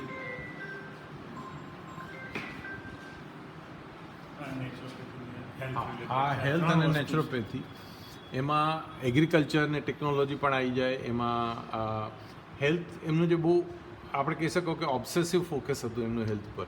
અને એટલા માટે કે એવું માનતા હતા કે આજે મલ્ટીનેશનલ કંપનીઓની જે પ્રોડક્ટ્સ આવે છે, ફૂડ પ્રોડક્ટ્સ, એનાથી આપણે કન્ઝ્યુમર ઓરિએન્ટેડ થઈ જાય છે, એટલે કન્ઝ્યુમર્સ થઈ જઈએ છીએ રાધર દેન કન્ઝમ્પશન ઓરિએન્ટેડ થઈ જઈએ છીએ. હેલ્થ ઉપર તો આવડી અસર પડે છે. અને એને કારણે આપણે ત્યાં જ્યારે ઓર્ગેનિક ફૂડ કે હેલ્ધી ફૂડ કે એ બધી કોઈ કોન્સેપ્ટ નહોતી, એ વખતે એમણે આજથી 30-40 વર્ષો પહેલાં આ વિષય પર જોરદાર લખવાનું શરૂ કરેલું અને ઢગલાબંધ લખેલું છે. તમે આસપાસ કે બધી કોલમમાં તમે જોશો તો આની પર એમનું બહુ જ ફોકસ હતું. એટલે મિત્રો બધું છે અહીંયા. હેલ્થ છે, ધર્મ છે, બિઝનેસ છે, પોલિટિક્સની આખી વાતો છે, એની બાયોગ્રાફીઝ છે. એટલે જે લોકોને વાંચનનો શોખ હોય, જે લોકોને પત્રકારત્વમાં પોતાની કારકિર્દી બનાવી, એમને આ જગ્યાએ ચોક્કસ આવું. જેમ મેં કીધું, આ નિઃશુલ્ક છે. અહીંયા એક રૂપિયો ખર્ચવાનો નથી. તમારે માત્ર જ્ઞાનની પીપાસા હોય તમારામાં તો તમે અહીંયા ચોક્કસ આવી શકો છો. અને હું આ તકે એક અપીલ કરીશ, શ્યામભાઈને પણ કહીશ કે આ માધ્યમ થ્રુ તમે અપીલ કરો પત્રકારત્વના વિદ્યાર્થીઓને ખાસ, કે કાંતિભાઈનું આખું જે વ્યક્તિત્વ છે એ અહીંયા તમને સમજવા મળશે. પત્રકારત્વના ઘડતરમાં કેટલું મહત્ત્વનું છે. તમે બધી વાત તો કરી, પણ હું એક ઈચ્છું છું કે આ અપીલ પણ કરો વિદ્યાર્થીઓને, ખાસ કરીને પત્રકારો, હાલના પત્રકારો, પત્રકારત્વ ભણી રહેલા વિદ્યાર્થીઓ, આ તમામ લોકોને. ચોક્કસ. આપણે બેસો તમે, આપણે વાત કરી. આ જે સ્મારક છે એ ઇન્સ્ટિટ્યૂટ જે હોસ્ટ છે એનું નામ છે હરિલાલ ભગવતી ઇન્સ્ટિટ્યૂટ, અને ભારતીય વિદ્યાભવન અમદાવાદના સેક્રેટરી છે પ્રકાશભાઈ ભગવતી. એમનું family has been the main donor અને સપોર્ટર. ત્રીજી જનરેશન છે એમના ફેમિલીની કે જે આ જર્નલિઝમ ઇન્સ્ટિટ્યૂટને સપોર્ટ કરે છે. તો આ આપણે 1960ના દાયકાની વાત છે કે ત્યારથી આ કોન્સેપ્ટ જર્નલિઝમ સારું હોવું જોઈએ સારા સમાજ માટે, એને આપણે જે મહાજન પરંપરા કે શ્રેષ્ઠી પરંપરા કહીએ એ ત્યારથી સપોર્ટ આપતી હતી અને હજી પણ આપે છે. પત્રકારત્વના સ્ટુડન્ટ્સ અને યંગ પ્રેક્ટિશનર્સ જે હોય, જર્નલિસ્ટ હોય કે જર્નલિઝમને પેરિફેરલ ક્ષેત્રોમાં કામ કરતા હોય, પછી એ કોપકોમ હોય કે PR હોય કે સોશિયલ મીડિયાની કન્ટેન્ટ રાઇટિંગ હોય, એ બધા માટે ટીવીમાં કે સોશિયલ મીડિયામાં જ લખીને પબ્લિશ કરતા હોય, એ બધા માટે શીખવું જરૂરી એ છે કે માસ કોમ્યુનિકેશન તમે જ્યારે પણ કરો કે તમે લખો અને વધારે લોકો વાંચે, એ પ્રકારનું કોમ્યુનિકેશનને આપણે માસ કોમ્યુનિકેશન કહીએ.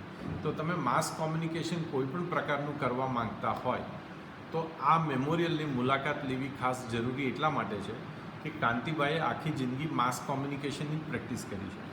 એને માસ કોમ્યુનિકેશનની એક બ્રાન્ચ હતી, એ કોલમ્સ લખવી, ન્યૂઝપેપર્સ મેગેઝિન્સમાં લખવું, એ પ્રેક્ટિસ કરી. પણ માસ કોમ્યુનિકેશન એ માસ કોમ્યુનિકેશન છે, એમાં એડવર્ટાઇઝિંગ પણ છે અને એમાં માર્કેટિંગ પણ છે અને બધું જ છે.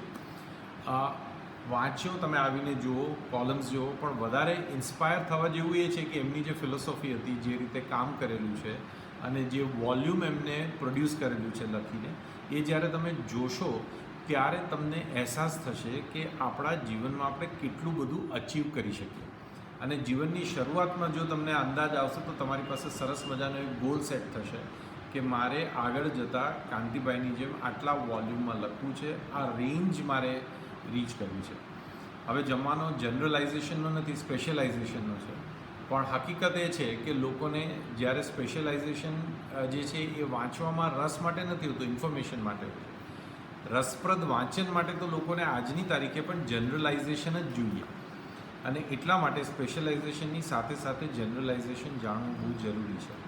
જે રીતે આપણે કહીએ છીએ ને કે આપણી પાસે ડૉક્ટર્સ બધા સ્પેશિયાલિસ્ટ હોય, એક્સપર્ટ હોય, કે ઓર્થોપેડિક પાસે જાઓ તો તમને હાડકાની બીમારી દૂર કરી દે, કેન્સર ઓન્કોલોજીસ્ટ પાસે જાઓ તો કેન્સર ટ્રીટ કરે, પણ ઓવરઓલ તમે સાજા છો કે માંદા એ તો તમને એક જનરલ પ્રેક્ટિશનર જ કહી શકે. એ જ રીતે સમાજમાં, વાંચનમાં, પત્રકારત્વમાં જનરલાઇઝ રાઇટિંગ જો તમને ન માફક આવે તો તમે માત્ર એક પર્પઝ સર્વ કરશો, અને દેટ ઇઝ પ્રોવાઇડિંગ ઇન્ફોર્મેશન. અને એટલા માટે Kantibhai was one of the last flag bearers of generalise writing in Gujarat. અને હવે એ એરા સમાપ્ત થઈ ગઈ છે. અને એમને જ્યારે પોતે મહેનત કરીને પોતાનું કલેક્શન આટલું સાચવેલું, શીલાબેને આટલી મહેનત કરીને બધું જાળવી અને અમને હેન્ડઓવર કર્યું, અને ભવન્સ મહેનત કરીને આને ક્યુરેટ કરી રહ્યું છે. તો મારી બધાને અપીલ છે કે તમે આવો, તમારા મિત્રોને, સગા સંબંધીઓને કો આવે, જુએ, વાંચે અને સમજે. સંપૂર્ણ ફ્રી વિઝિટ છે, તમને જરૂર આવવાનો આનંદ થશે અને કંઈક શીખવા પણ મળશે.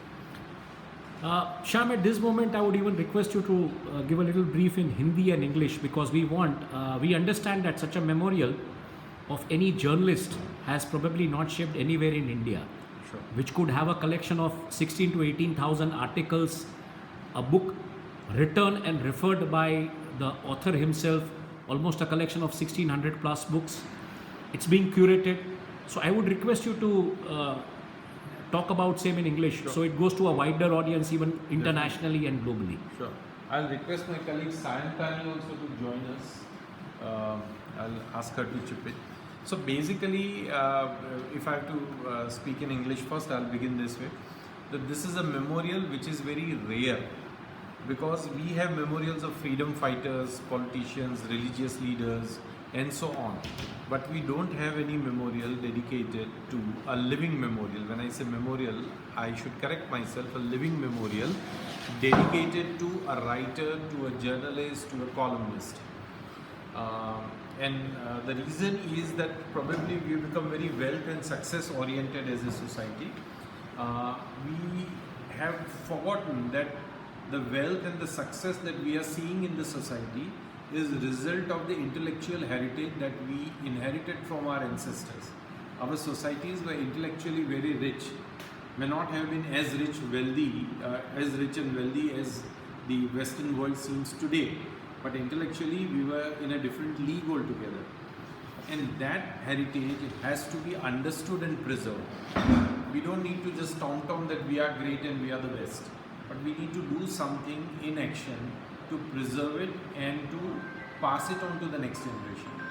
And this is the most important thought that is going on in the memorial, that we want to safekeep, to preserve and pass it on to the next generation. It is here for them to come and see that we can document our own writing, we can document what we are doing in our life, we express our thoughts, put them in black and white, and preserve them well so that other people can understand what we have done.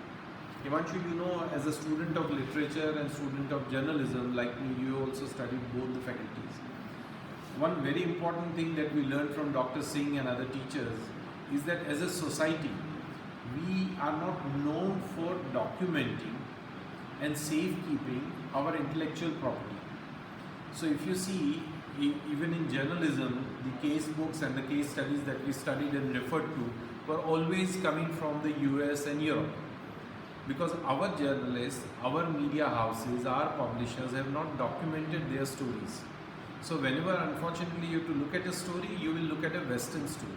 Now, I have no problem, they are wonderful stories. But I want to know what are our stories like. And this is our first step towards creating our own story, a Bharatiya journalism story, an Indian journalism story. Eventually, we will bring this out into a book, in a film, and in many ways. And we hope that this model is improvised upon, made better, and replicated across the country by people and organizations. Every state, every language has some wonderful journalists who could have reached global audiences if 50 years back they had the internet with them. Unfortunately, they did not have. But it is our responsibility, our duty as successors of that league to safekeep them and eventually put it on the internet so the whole world knows that even our journalism has been great all these decades. It's just that it was in a different language, in a different mode, so it has not been interpreted and presented to the world. I'll ask my colleague Sure. Sayantani. Sayantani, Dr. Sayantani Roy is Yeah. with us. Yes. She is a Bengali. She doesn't know Gujarati, but she's taking a lot of pain to learn Gujarati, and she's picking up, and she is contributing a lot to managing this memorial. Okay. So I'll ask her to take over. Yeah. So, what is your take and your experience, Doctor? Thank you so much. This is a very great experience for me, and such a great journalist, Kanti Bhatt.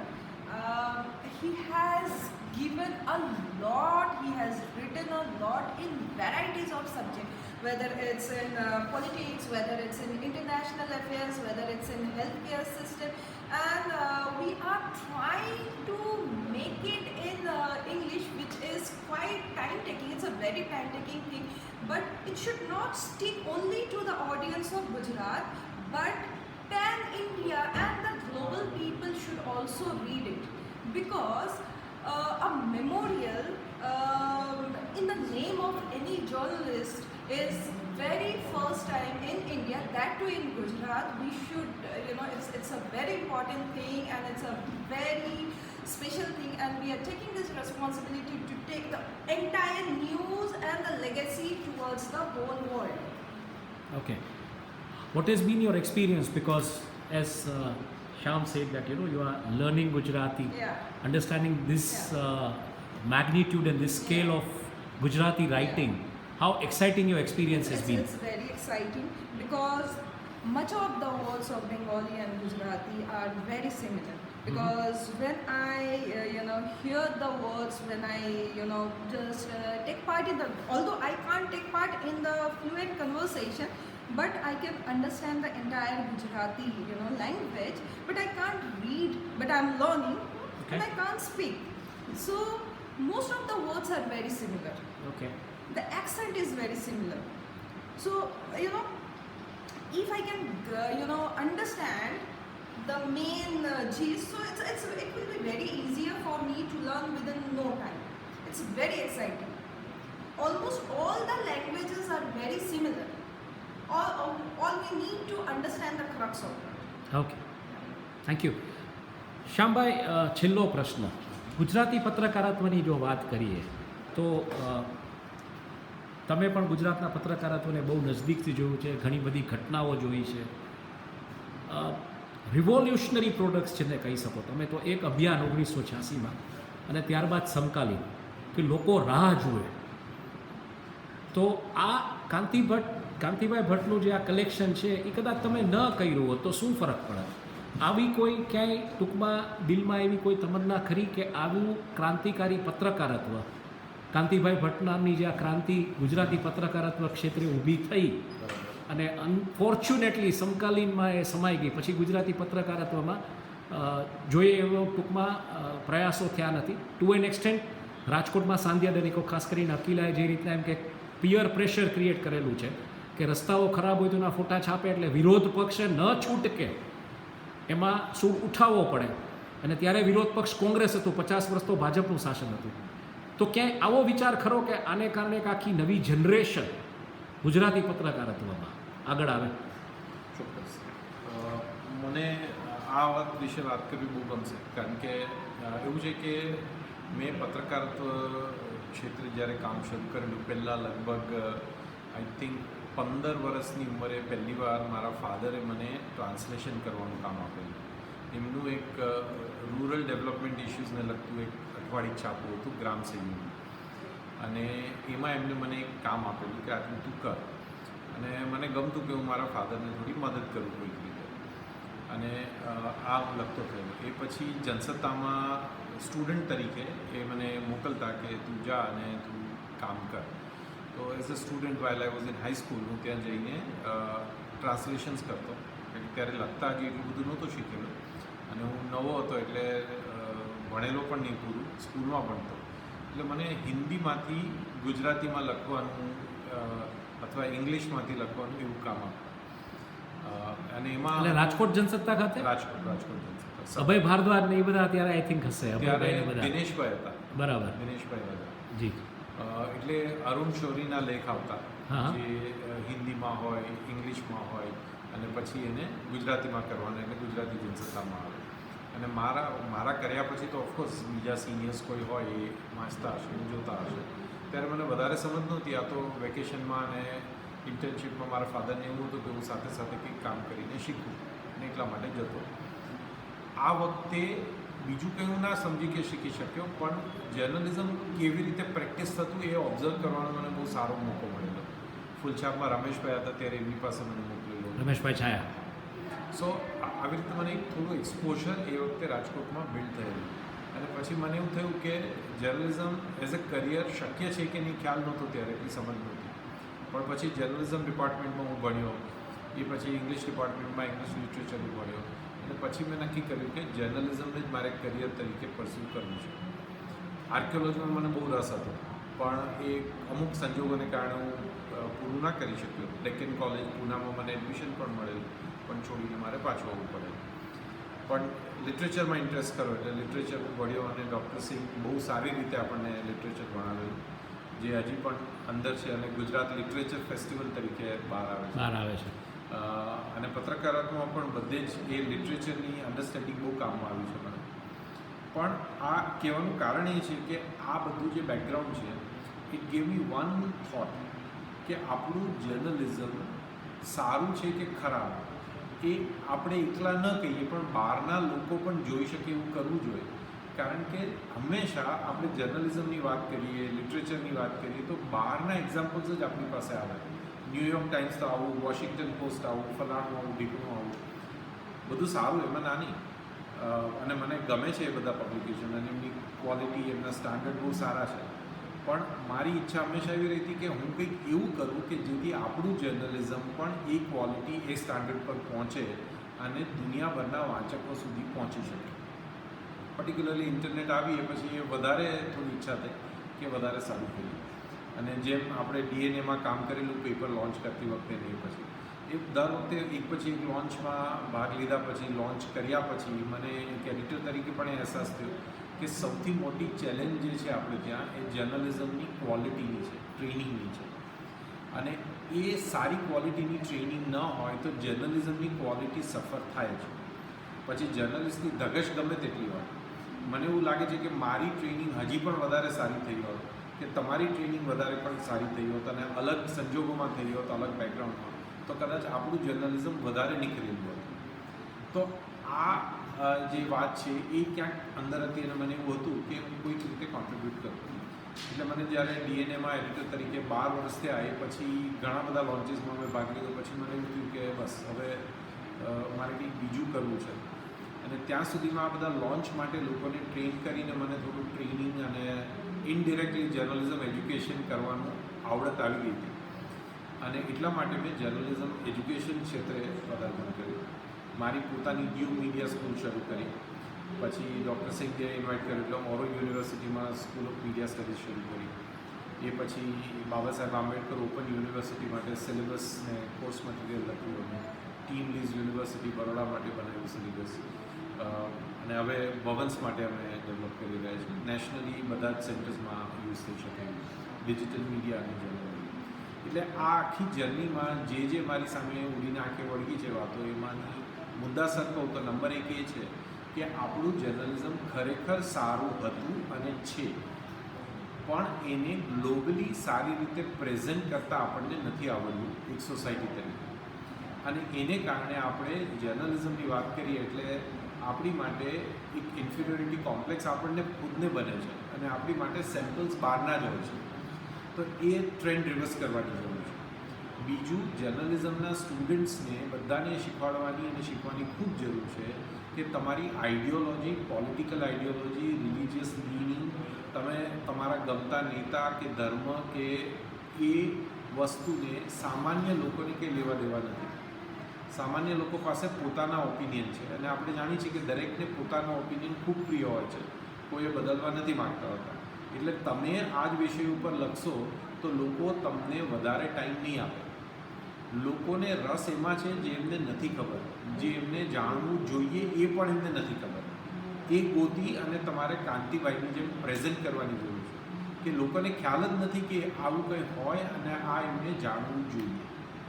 આ જર્નલિઝમની એક બહુ અગત્યની વાત છે, કારણ કે આપણે free અને ફેર ડેમોક્રેસીની વાત કરીએ, ઇક્વાલિટી, લિબર્ટી અને ફ્રેટર્નિટીની વાત કરીએ, તો આ બધામાં જે પાવર છે, જે એનર્જી છે આ બધી વસ્તુ માટે, એ ઇન્ફોર્મેશન છે.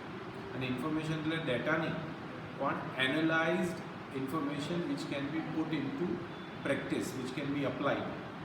અને એ કામ જર્નલિસ્ટ કરી શકે. અને મને એવું હતું કે એક એવી ઇન્સ્ટિટ્યૂટ ઊભી કરીએ કે જ્યાં લોકો માત્ર જર્નલિઝમ શું છે એ જ ના શીખે, પણ લખતા. કારણ કે ક્રાફ્ટ અને સ્કિલ્સ જે છે એ બહુ મોટી વાત છે. જો ગમે તેટલું સારું જર્નલિસ્ટ કોઈ હોય, પણ જો એને સારું લખતા ન આવડે કે સારો વિડીયો બનાવતા કે ઓડિયો બનાવતા ન આવડે તો એમની સ્કિલ્સ એળે જાય છે. અને આપણે ત્યાં સંભાવ લોકોને સ્કિલ્સ શીખવામાં નાનક લાગે છે. 10 વર્ષ કોઈ જર્નલિઝમમાં કાઢ્યા હોય તો મેં જોયું છે ઘણા મિત્રોનો એરોગન્સ એવો હોય કે મને બધી જ ખબર છે જર્નલિઝમની. અને આપણને એવું થાય કે તમે ખોટા નથી, તમને ખબર છે. અને જર્નલિઝમ કોઈ એવું ના કહી શકે કે મને એકને જ ખબર છે. પણ જે પ્રોફેશનમાં તમે છો એના સ્કિલ્સ શીખવા અને સતત શીખતા રહેવું બહુ જરૂરી છે. ધારો કે તમે સારામાં સારા ડૉક્ટર કે સર્જનની વાત કરશો તો કેમ દર મહિને 1-2 મહિના એ લોકો અવેલેબલ નથી હોતા, કારણ કે એ લોકો ગ્લોબલ કોન્ફરન્સીસમાં, વર્કશોપમાં, ટ્રેનિંગમાં, હેન્ડ્સ ઓન સર્જરીની પ્રેક્ટિસમાં વિતાવતા હોય છે. ત્યારે આવી અને આપણી સારી સારવાર કરી છે. તો એ જ પ્રમાણે એક જર્નલિસ્ટ તરીકે આપણે આપણી જાતને ટ્રેન કરવામાં, એક્સપોઝ કરવામાં, અપડેટ કરવામાં, નવા સ્કિલ્સ શીખવામાં થોડો ટાઈમ આપવો અને મહેનત કરવી ખૂબ જરૂરી છે. અને આ મેમોરિયલ એ જ કામ કરશે કે જ્યારે લોકો આવશે ત્યારે બધાને જોવા મળશે. અને જર્નલિઝમના સ્ટુડન્ટ્સ રોજ અહીંયા જ બેસીને ભણે છે.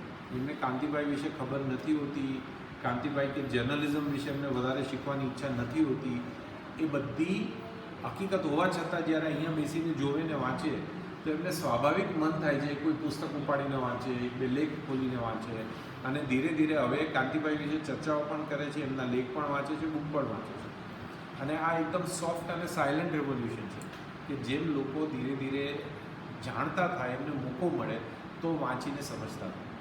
અને આ મેમોરિયલનો એક એક્ઝામ્પલ આ જ રીતે બીજા સ્ટેટ્સમાં, બીજી ભાષામાં, બીજા લેખકો માટે, આપણા રાજ્યમાં, બીજા શહેરોમાં બીજા લોકો પણ આવો ઇનિશિયેટિવ લઈ અને આવા મેમોરિયલ્સ જો બનાવશે તો આપણે આપણી સોસાયટી, ગુજરાતી સોસાયટી જે માત્ર વેલ્થ ક્રિએશન માટે અત્યારે દુનિયાભરમાં જાણીતી છે, એને આપણા ઇન્ટેલેક્ચ્યુઅલ પ્રોપર્ટી માટે પણ જાણીતી કરી શકશે. અને એટલા માટે જરૂરી છે એમાં જો કે આપણો ઇતિહાસ જો ગુજરાતનો જોઈએ ને તો આપણું વેલ્થ ક્રિએશન એટલા માટે શક્ય બન્યું કે આપણો લિટરરી હેરિટેજ બહુ મજબૂત છે, બહુ ઉજળો છે. અને એને કારણે લોકોના મન બહુ ખુલ્લા હતા અને એડવેન્ચરસ હતા. ખૂબ મંડુક ન હતા અને એટલા માટે આપણા વેપારીઓ હિંમત કરીને દુનિયાભરમાં ફરી શકતા હતા, કારણ કે આપણી ઓરલ ટ્રેડિશન્સ અને સ્ટોરીઝ એમને ખૂબ ઇન્સ્પાયર કરતી. તો આ એ આપણો હેરિટેજ છે, એને ભવિષ્યની પેઢી માટે પણ જાળવવો જરૂરી છે. ગુજરાત માત્ર પૈસા કમાવા માટેનું નથી. ગુજરાતમાં સાહિત્ય અને પોતાની ઓળખ અને હેરિટેજ એટલી જ મોટી અને જબરદસ્ત છે. એ વાત આપણે આપણી પેઢીને અહેસાસ કરાવવાની બહુ જરૂરી છે. ખૂબ જ આભાર. છેલ્લે એક આપણે બસ રિક્વેસ્ટ એટલી કરીશ કે જે ડિજિટલ આખું જે ક્રિએટ કર્યું છે એનું એક અમારા દર્શકોને એક અહેસાસ આપી દો, એ લોકો ડિજિટલી પણ આ બધા કલેક્શન જોઈ શકે. તો આવો મિત્રો, આપણે ડિજિટલી જે કાંતિભાઈના જે લેખોનું જે આખું ડિજિટાઇઝેશન જે કરવામાં આવ્યું છે એના ઉપર આપણે જોઈએ કે કેવી રીતના કામ થયું છે, નહીં પણ આપણે સમજવાનો પ્રયત્ન કરીએ. શ્યામભાઈ ખુદ જ આપણને આખો ડેમો આપી રહ્યા છે ટચ સ્ક્રીન પર. આ છે અવાન્સની વેબસાઇટ છે hbicm.in. ICM.in. આ નોંધી લેજો મિત્રો, hbicm.in. આ આપણે ઉદ્ઘાટન કાર્યક્રમ થઈની જાહેરાત છે. આ જે ઉદ્ઘાટન કાર્યક્રમ થયો મોરારી બાપુના હસ્તે રામનવમીને દિવસે. અને હવે આ જ પેજ ઉપર આપણે જોઈએ તો કાંતિ ભટ્ટ મેમોરિયલનું મેમોરિયલ આખું ટેબ section આપેલી છે. છે. એ દબાવીએ એટલે આ મેમોરિયલ વિશેનું લેખ આવે છે. હજી આ બધું અપડેટ થતું રહેશે વધારે વિગતો સાથે જી, ધીરે ધીરે. હવે એમાં જઈએ એટલે કાંતિ ભટ્ટ આર્કાઇવ્સ છે, અને એમાં જઈએ એટલે વિષયવાર એનું ડિસ્ટ્રીબ્યુશન છે. જો મિત્રો વિષયવાર છે, બિઝનેસ છે, બિઝનેસ એન્ડ વુમન છે, કોલમ્સ છે, ડિફેન્સ એન્ડ સિક્યોરિટી છે, ગુજરાત પોલિટિક્સ છે, આવી રીતે હેલ્થ છે, ઇન્ડિયા પોલિટિક્સ છે, ઇન્ટરનેશનલ પોલિટિક્સ છે. પછી આગળ પાછા જઈએ તો લેંગ્વેજ એન્ડ લિટરેચર છે, એનઆરઆઈ છે, ઓર્ગેનિક ફૂડ એન્ડ ફાર્મિંગ છે, પીરિયોડિકલ્સ છે, પબ્લિકેશન એન્ડ મેગેઝિન્સ છે, સાયન્સ એન્ડ ટેકનોલોજી છે, ટેરરિઝમ છે અને World world politics politics. And environment. એક વિષય મને નથી લાગતો બાકી રાખ્યો હોય કાંતિભાઈ. હજી બીજા 10 એવા છે કે જે એડ થશે આમાં. હા હા હજી અમે નવા ક્લિપિંગ્સ અને બુક્સને આર્ટિકલ્સ હજી સોર્સ કરી રહ્યા છીએ જી. અને એ સેગ્રીગેટ થતું જશે. એટલે ધીરે ધીરે લગભગ 6 મહિનાની અંદર અમારો અંદાજ છે કે દરેક એમના પબ્લિશ આર્ટિકલ આ જગ્યાએ હશે. અત્યારે પણ બધા છે, પણ એને વિષયવાર સેગ્રીગેશનનું કામ ચાલી રહ્યું છે. એટલે તમે અહીંયા જોશો તમે પછી ડાઉનલોડ image કે આવશે. રીડ પણ કરી શકો છો અહીંથી. એટલે જુઓ પીડીએફ ફોર્મમાં ધારો કે આખું આ PDF એમનો ફોર્મમાં હિન્દીમાં એમનો આર્ટિકલ હતો, ભારતીય લશ્કર કિતની ચિત્રલેખા હિન્દીમાં ધર્મનિરપેક્ષ કિતની ધર્મ કિતી ये મરાઠીમાં છે. છે. આ ઓહો, મરાઠીમાં છે. મરાઠીમાં લખેલો છે જી, આર્ટિકલ. મરાઠી વન્ડરફુલ ચિત્રલેખાનું. વન્ડરફુલ. અને તમે એને ઝૂમ ઇન કરી શકો અને અમે એને હાઈ રિઝોલ્યુશનમાં સ્કેન કરેલું છે. તો હા, તમે આ જોઈ શકો કે એને તમે ઝૂમ ઇન કરી અને આખો વાંચી શકો. પણ આ ત્યારે શક્ય બન્યું છે કે કાંતિભાઈએ પોતે મહેનત કરી બધા ક્લિપિંગ પોતાના Preserve વ્યવસ્થિત કરીને સાચવીને રાખ્યા છે. રાખ્યા. એટલે આ શીખવા જેવું મને એ જ લાગે છે પત્રકાર તરીકે કે દરેક પત્રકારે આમાંથી શીખી અને પોતાનું લેખન આવી રીતે ઓર્ગેનાઇઝ રાખવું જોઈએ. આત્મઘાતીઓનો મારો અને મરો. આત્મઘાતી હુમલા છે કે રામ રાવણના સમયથી માંડીને રોમન શહેનશાહમાં પણ હતા. પત્રકાર મિત્રો, તમારા માટે આ ઓનલાઈન રેફરન્સ છે. મહેરબાની કરીને રિફર કરો. જ્યારે કાંઈ પણ લખવું હોય, તમે કાંઈ પણ રિપોર્ટિંગ કરવા માગતા હો તો સમય કાઢીને તમે આ વાંચી શકશો, તમે આ જોઈ શકશો. hbicm.in ની વેબસાઇટ પર છે આ બધું. આ જ રીતે તમે હેલ્થ એમનો બહુ ફેવરિટ એરિયા છે. મેથીમાં કુદરતી સ્ટેરોઇડ્સ છે. વન્ડરફુલ. અને બેસ્ટ હાઈ રેઝોલ્યુશન સ્કેન છે, એટલે તમે આવી રીતે આટલું ઝૂમ ઇન કરીને પણ વાંચી શકો, ભલે ક્લિપિંગ હોય જૂના. આ બધું જ hbicm.in કાંતિ ભટ્ટ આર્કાઇવ્સનું તમે મળશે. વેબસાઇટનું નામ લઈ લેજો મિત્રો, hbicm.in, અને એમાં પણ કાંતિ ભટ્ટ આર્કાઇવ્સ, એમાં તમને આ બધી વિગતો મળશે. આભાર શ્યામભાઈ. Thank you. બહુ સરસ તમે વિગતો આપી. જી. આ બધાની ક્રેડિટ્સ છે જેમણે આ મેમોરિયલ બનાવવામાં જી મદદ કરી. જી જી. અને એમનો ઋણ સ્વીકારવો બહુ જરૂરી છે. ના, બિલકુલ બિલકુલ. શીલાબેને અમને આખો વારસો તો કાંતિભાઈનો આપ્યો હતો, પણ એમને ફાઇનાન્શિયલી પણ સપોર્ટ આપ્યો છે. હમ હમ. અને એમનું કહેવાનું હતું કે કાંતિભાઈનું મેમોરિયલ એક પત્ની તરીકે પોતે સ્વયં પોતાના ખર્ચે બનાવવા માંગે છે. અને આ એમની અંજલિ છે એમના Husband, G. મેન્ટરને. Mrs. Sheila Bhatt in loving memory of her husband, late Kanti Bhatt. G Their daughter Shakti Bhatt. જી બોબન્સના મારા ટ્રસ્ટીસ છે પ્રકાશભાઈ ભગવતી, મુકેશભાઈ પટેલ, ગૌરવભાઈ શાહ. એ બધાએ જ્યારે આઈડિયા ડિસ્કસ કર્યો પહેલી વાર ત્યારે એક પણ ક્ષણના વિલંબ વિના કીધું કે આ કાંતિભાઈની આર્કાઇવ જો મળતી હોય તો આપણે 100% હોસ્ટ કરવી જ જોઈએ અને એની માટે જે કરવું પડે એ આપણે કરીએ. એટલે ખર્ચથી માંડી આ જગ્યા આપવી, આ સેટઅપ બનાવવો બધો જ પ્લસ અમારા લોકોનો ટાઈમ બોબન્સનું કામ કરતા સાથે આ કરવાની અમને છૂટ આપી, તક આપી. સંજયભાઈ વૈદ્ય એમનું અમૂલ્ય ફોટોગ્રાફીનું કલેક્શન આખું ખુલ્લું કરીને આપી દીધું. શીલાબેને અને આખા ફેમિલી આલ્બમ્સમાંથી આશુભાઈ પટેલે એમના પિક્ચર્સ અમને શેર કર્યા અને કાંતિભાઈની વસ્તુઓ, નિકી શાહ, કેયુરભાઈ છે, ગૌરાંગ છે, બે કંપનીઝ છે ખાસ ઓર્ગેનાઇઝેશનલી ઓફકોર્સ અમારું ગુજરાત લિટરેચર ફેસ્ટિવલ અને માતૃભાષા અભિયાનના મિત્રોએ આ આઈડિયા જર્મિનેટ કરવામાં બહુ મોટો ફાળો આપેલો છે. અને આર્કાઇવ રેકોર્ડ્સ મેનેજમેન્ટ સર્વિસ નામની એક કંપની છે અને એમનું કામ છે બધા ડોક્યુમેન્ટ્સને સ્કેન કરી અને ડિજિટાઇઝ કરી અને અવેલેબલ કરાવવા વન્ડરફુલ. અને જાળવી રાખવા. ફિઝિકલ ગોડાઉન છે એમની પાસે સ્ટોરેજ માટે બહુ મોટું અને બહુ મોટી મોટી એમએનસીઝની બધી કંપનીઓનો એ લોકો કરે છે. હવે જ્યારે અમે એમને એપ્રોચ કર્યો કારણ કે આટલું બધું મોટા પાયે સ્કેનિંગ કરવું હતું એટલે અમે તો અમારી રીતે કરવાનું શરૂ કર્યું પણ અમને લાગ્યું કે આ શક્ય નહીં બને. એ કોઈક રીતે એમનો કોન્ટેક્ટ થયો અને અમે એમને કહ્યું હવે કોર્પોરેટ ભાવ ને જે બધું હોય એ તો બહુ અલગ હોય અને આટલું મોટું કલેક્શન હોય તો લાખોનો ખર્ચો થાય. પણ જ્યારે અમે બધી વાત કરીને એમને જોયું એટલે અમને એમને એવું કીધું કે આપણે પૈસાની વાત નહીં કરીએ, અમારા માણસો આવીને આ બધું લઈ જશે, સ્કેન કરી અને એ જ રીતે તમને પાછું પહોંચાડી દેશે. તમે ₹1 આપો કે 1 લાખ આપો કે ન આપો એ પણ કોઈ હિસાબ નથી. આ અમારું નાનકડું કન્ટ્રીબ્યુશન છે, એવું સમજી લઈએ. પણ જે પ્રેમથી ને જે ભાવથી એ લોકોએ મદદ કરી એ બહુ કાબિલેદાર છે. ઈડો ડિઝાઇન કંપની છે, એમને એમના ડિઝાઇનમાં આખી ડિઝાઇન જે બનાવી છે આખી આ હોલની. નીરજ શાહ અને પાયલ. ઓકે. હિન્દુસ્તાન જેવો કોઈ દેશ નહીં અને પત્રકારત્વ જેવો વ્યવસાય નહીં. પત્રકાર બનવા માંગતા તમામ વિદ્યાર્થી મિત્રો, કાંતિભાઈ અહીંયા હયાત છે. તમે કાંતિભાઈની હયાતી એમના શબ્દોમાં, એમના લેખોમાં, એમના પુસ્તકોમાં અને કઈ રીતના એક પત્રકારે એમના છેલ્લા શ્વાસ સુધી એ જ્યારે સ્વર્ગવાસ પામ્યા એના આગલે દિવસે પણ આઈ થિંક કે લખતા રહ્યા. તો આ શીખવું બહુ જરૂરી છે. સાથે સાથે હેલ્થ, આજના જમાનામાં વર્ક લાઈફ બેલેન્સની જે વાત આવે છે એમાં હેલ્થ કેમ મેનેજ કરવી, તો એના બધા ઉપાયો પણ કાંતિભાઈએ આપેલા છે. ઠંડા પીણાઓ પીતા નહીં, જો કે મારા માટે લાગુ નથી પડતું અનફોર્ચ્યુનેટલી, પણ ઠંડા પીણાઓ પીતા નહીં.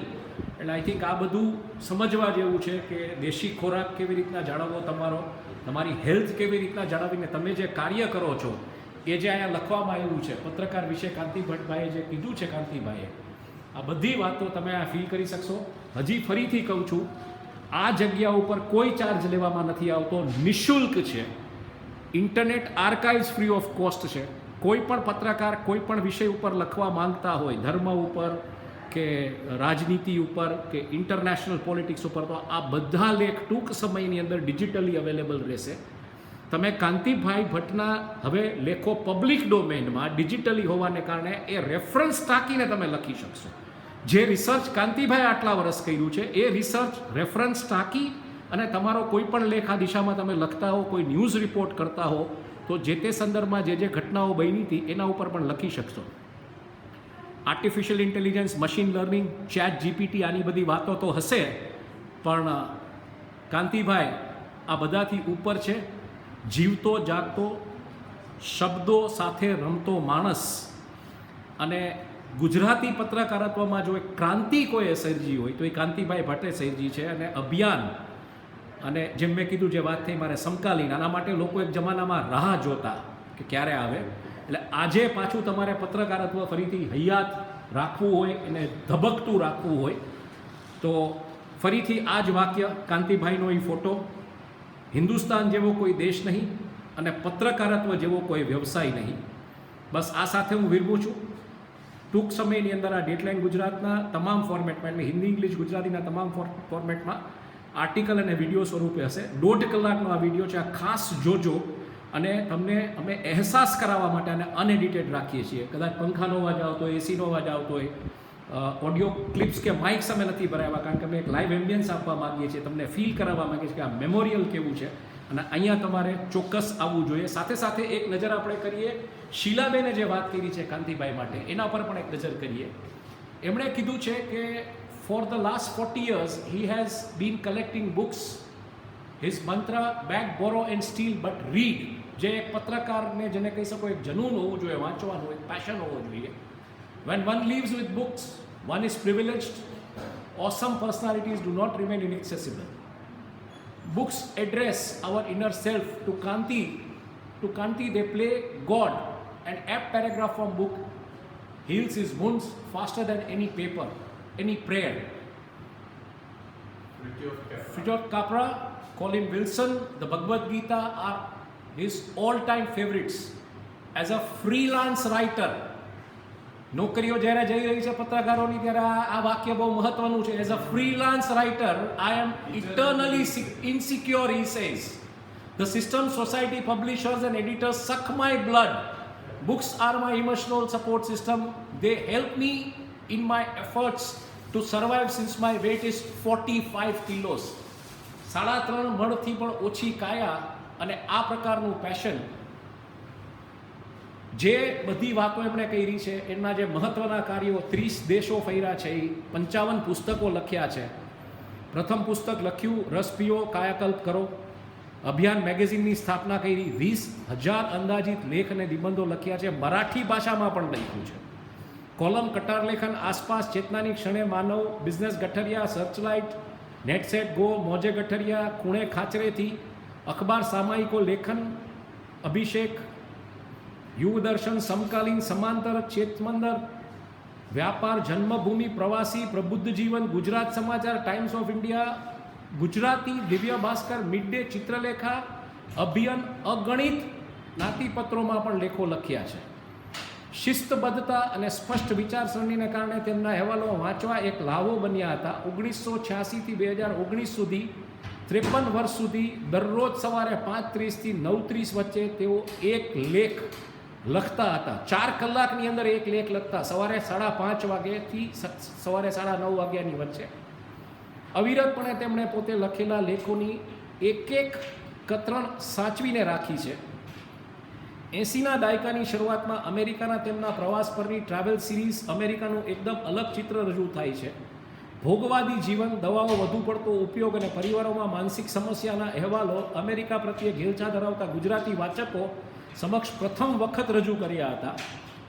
આલોકથી સામેના તેમના અસ્તિત્વ, લખાણો અને પ્રાકૃતિક ચિકિત્સાની હિમાયતને કારણે તેઓ એક વિશિષ્ટ લેખક તરીકે જાણીતા થયા હતા. કાંતિ ભટ્ટ ભોગવાદી માન્યતાઓ અને જીવનશૈલીના વિરોધી હતા. મટીરિયાલિસ્ટિક લાઈફસ્ટાઈલ એના તેઓ વિરોધી હતા. તેમણે તેમના સેંકડો લેખોમાં સાદું જીવન અને ઉચ્ચ વિચાર, ગાંધીજીની જે ફિલોસોફી છે, સાદું જીવન ઉચ્ચ વિચારની તરફેણ કરી હતી. તેમણે લગભગ અડધી સદી સુધી એકલા હાથે આ ઝુંબેશ ચલાવી હતી. તેમના વિચારો અને લખાણોમાં મહાત્મા ગાંધીનો ઊંડો પ્રભાવ દેખાય, તો જ વ્યક્તિ સાદું જીવન અને ઉચ્ચ વિચારની તરફેણ કરી શકે. તેઓ હંમેશા વિવાદાસ્પદ હતા, કારણ કે તે વપરાશવાદને પ્રાધાન્ય આપતી રહેણી કહેણીના વિરોધી હતા. તેમણે ગુજરાતી સમાજની બદલતી ખાણીપીણી આદતો અને નાણાં પ્રત્યેની લોલુપતા પ્રત્યે ભારે નારાજગી હતી. મહત્વની ઘટનાઓનું કવરેજ, મોરબી હોનારત, 1979-1980નું સૂર્યગ્રહણ, 1999નો ક્રિકેટ વર્લ્ડ કપ, 2001નું ગુજરાત ભૂકંપ, ઇઝરાયલ પેલેસ્ટીન સંઘર્ષ, નોબેલ પ્રાઇઝ વિજેતાઓના ઇન્ટરવ્યૂ, હરગોબિંદ ખુરાના, સુબ્રમણ્યમ ચંદ્રશેખર, આફ્રિકાનો પ્રવાસ વર્ણન, આચાર્ય રજનીશ, જે કૃષ્ણમૂર્તિ, અનેક તત્વચિંતકોની ઓળખાણ ગુજરાતી પ્રજાને કરાવી હતી.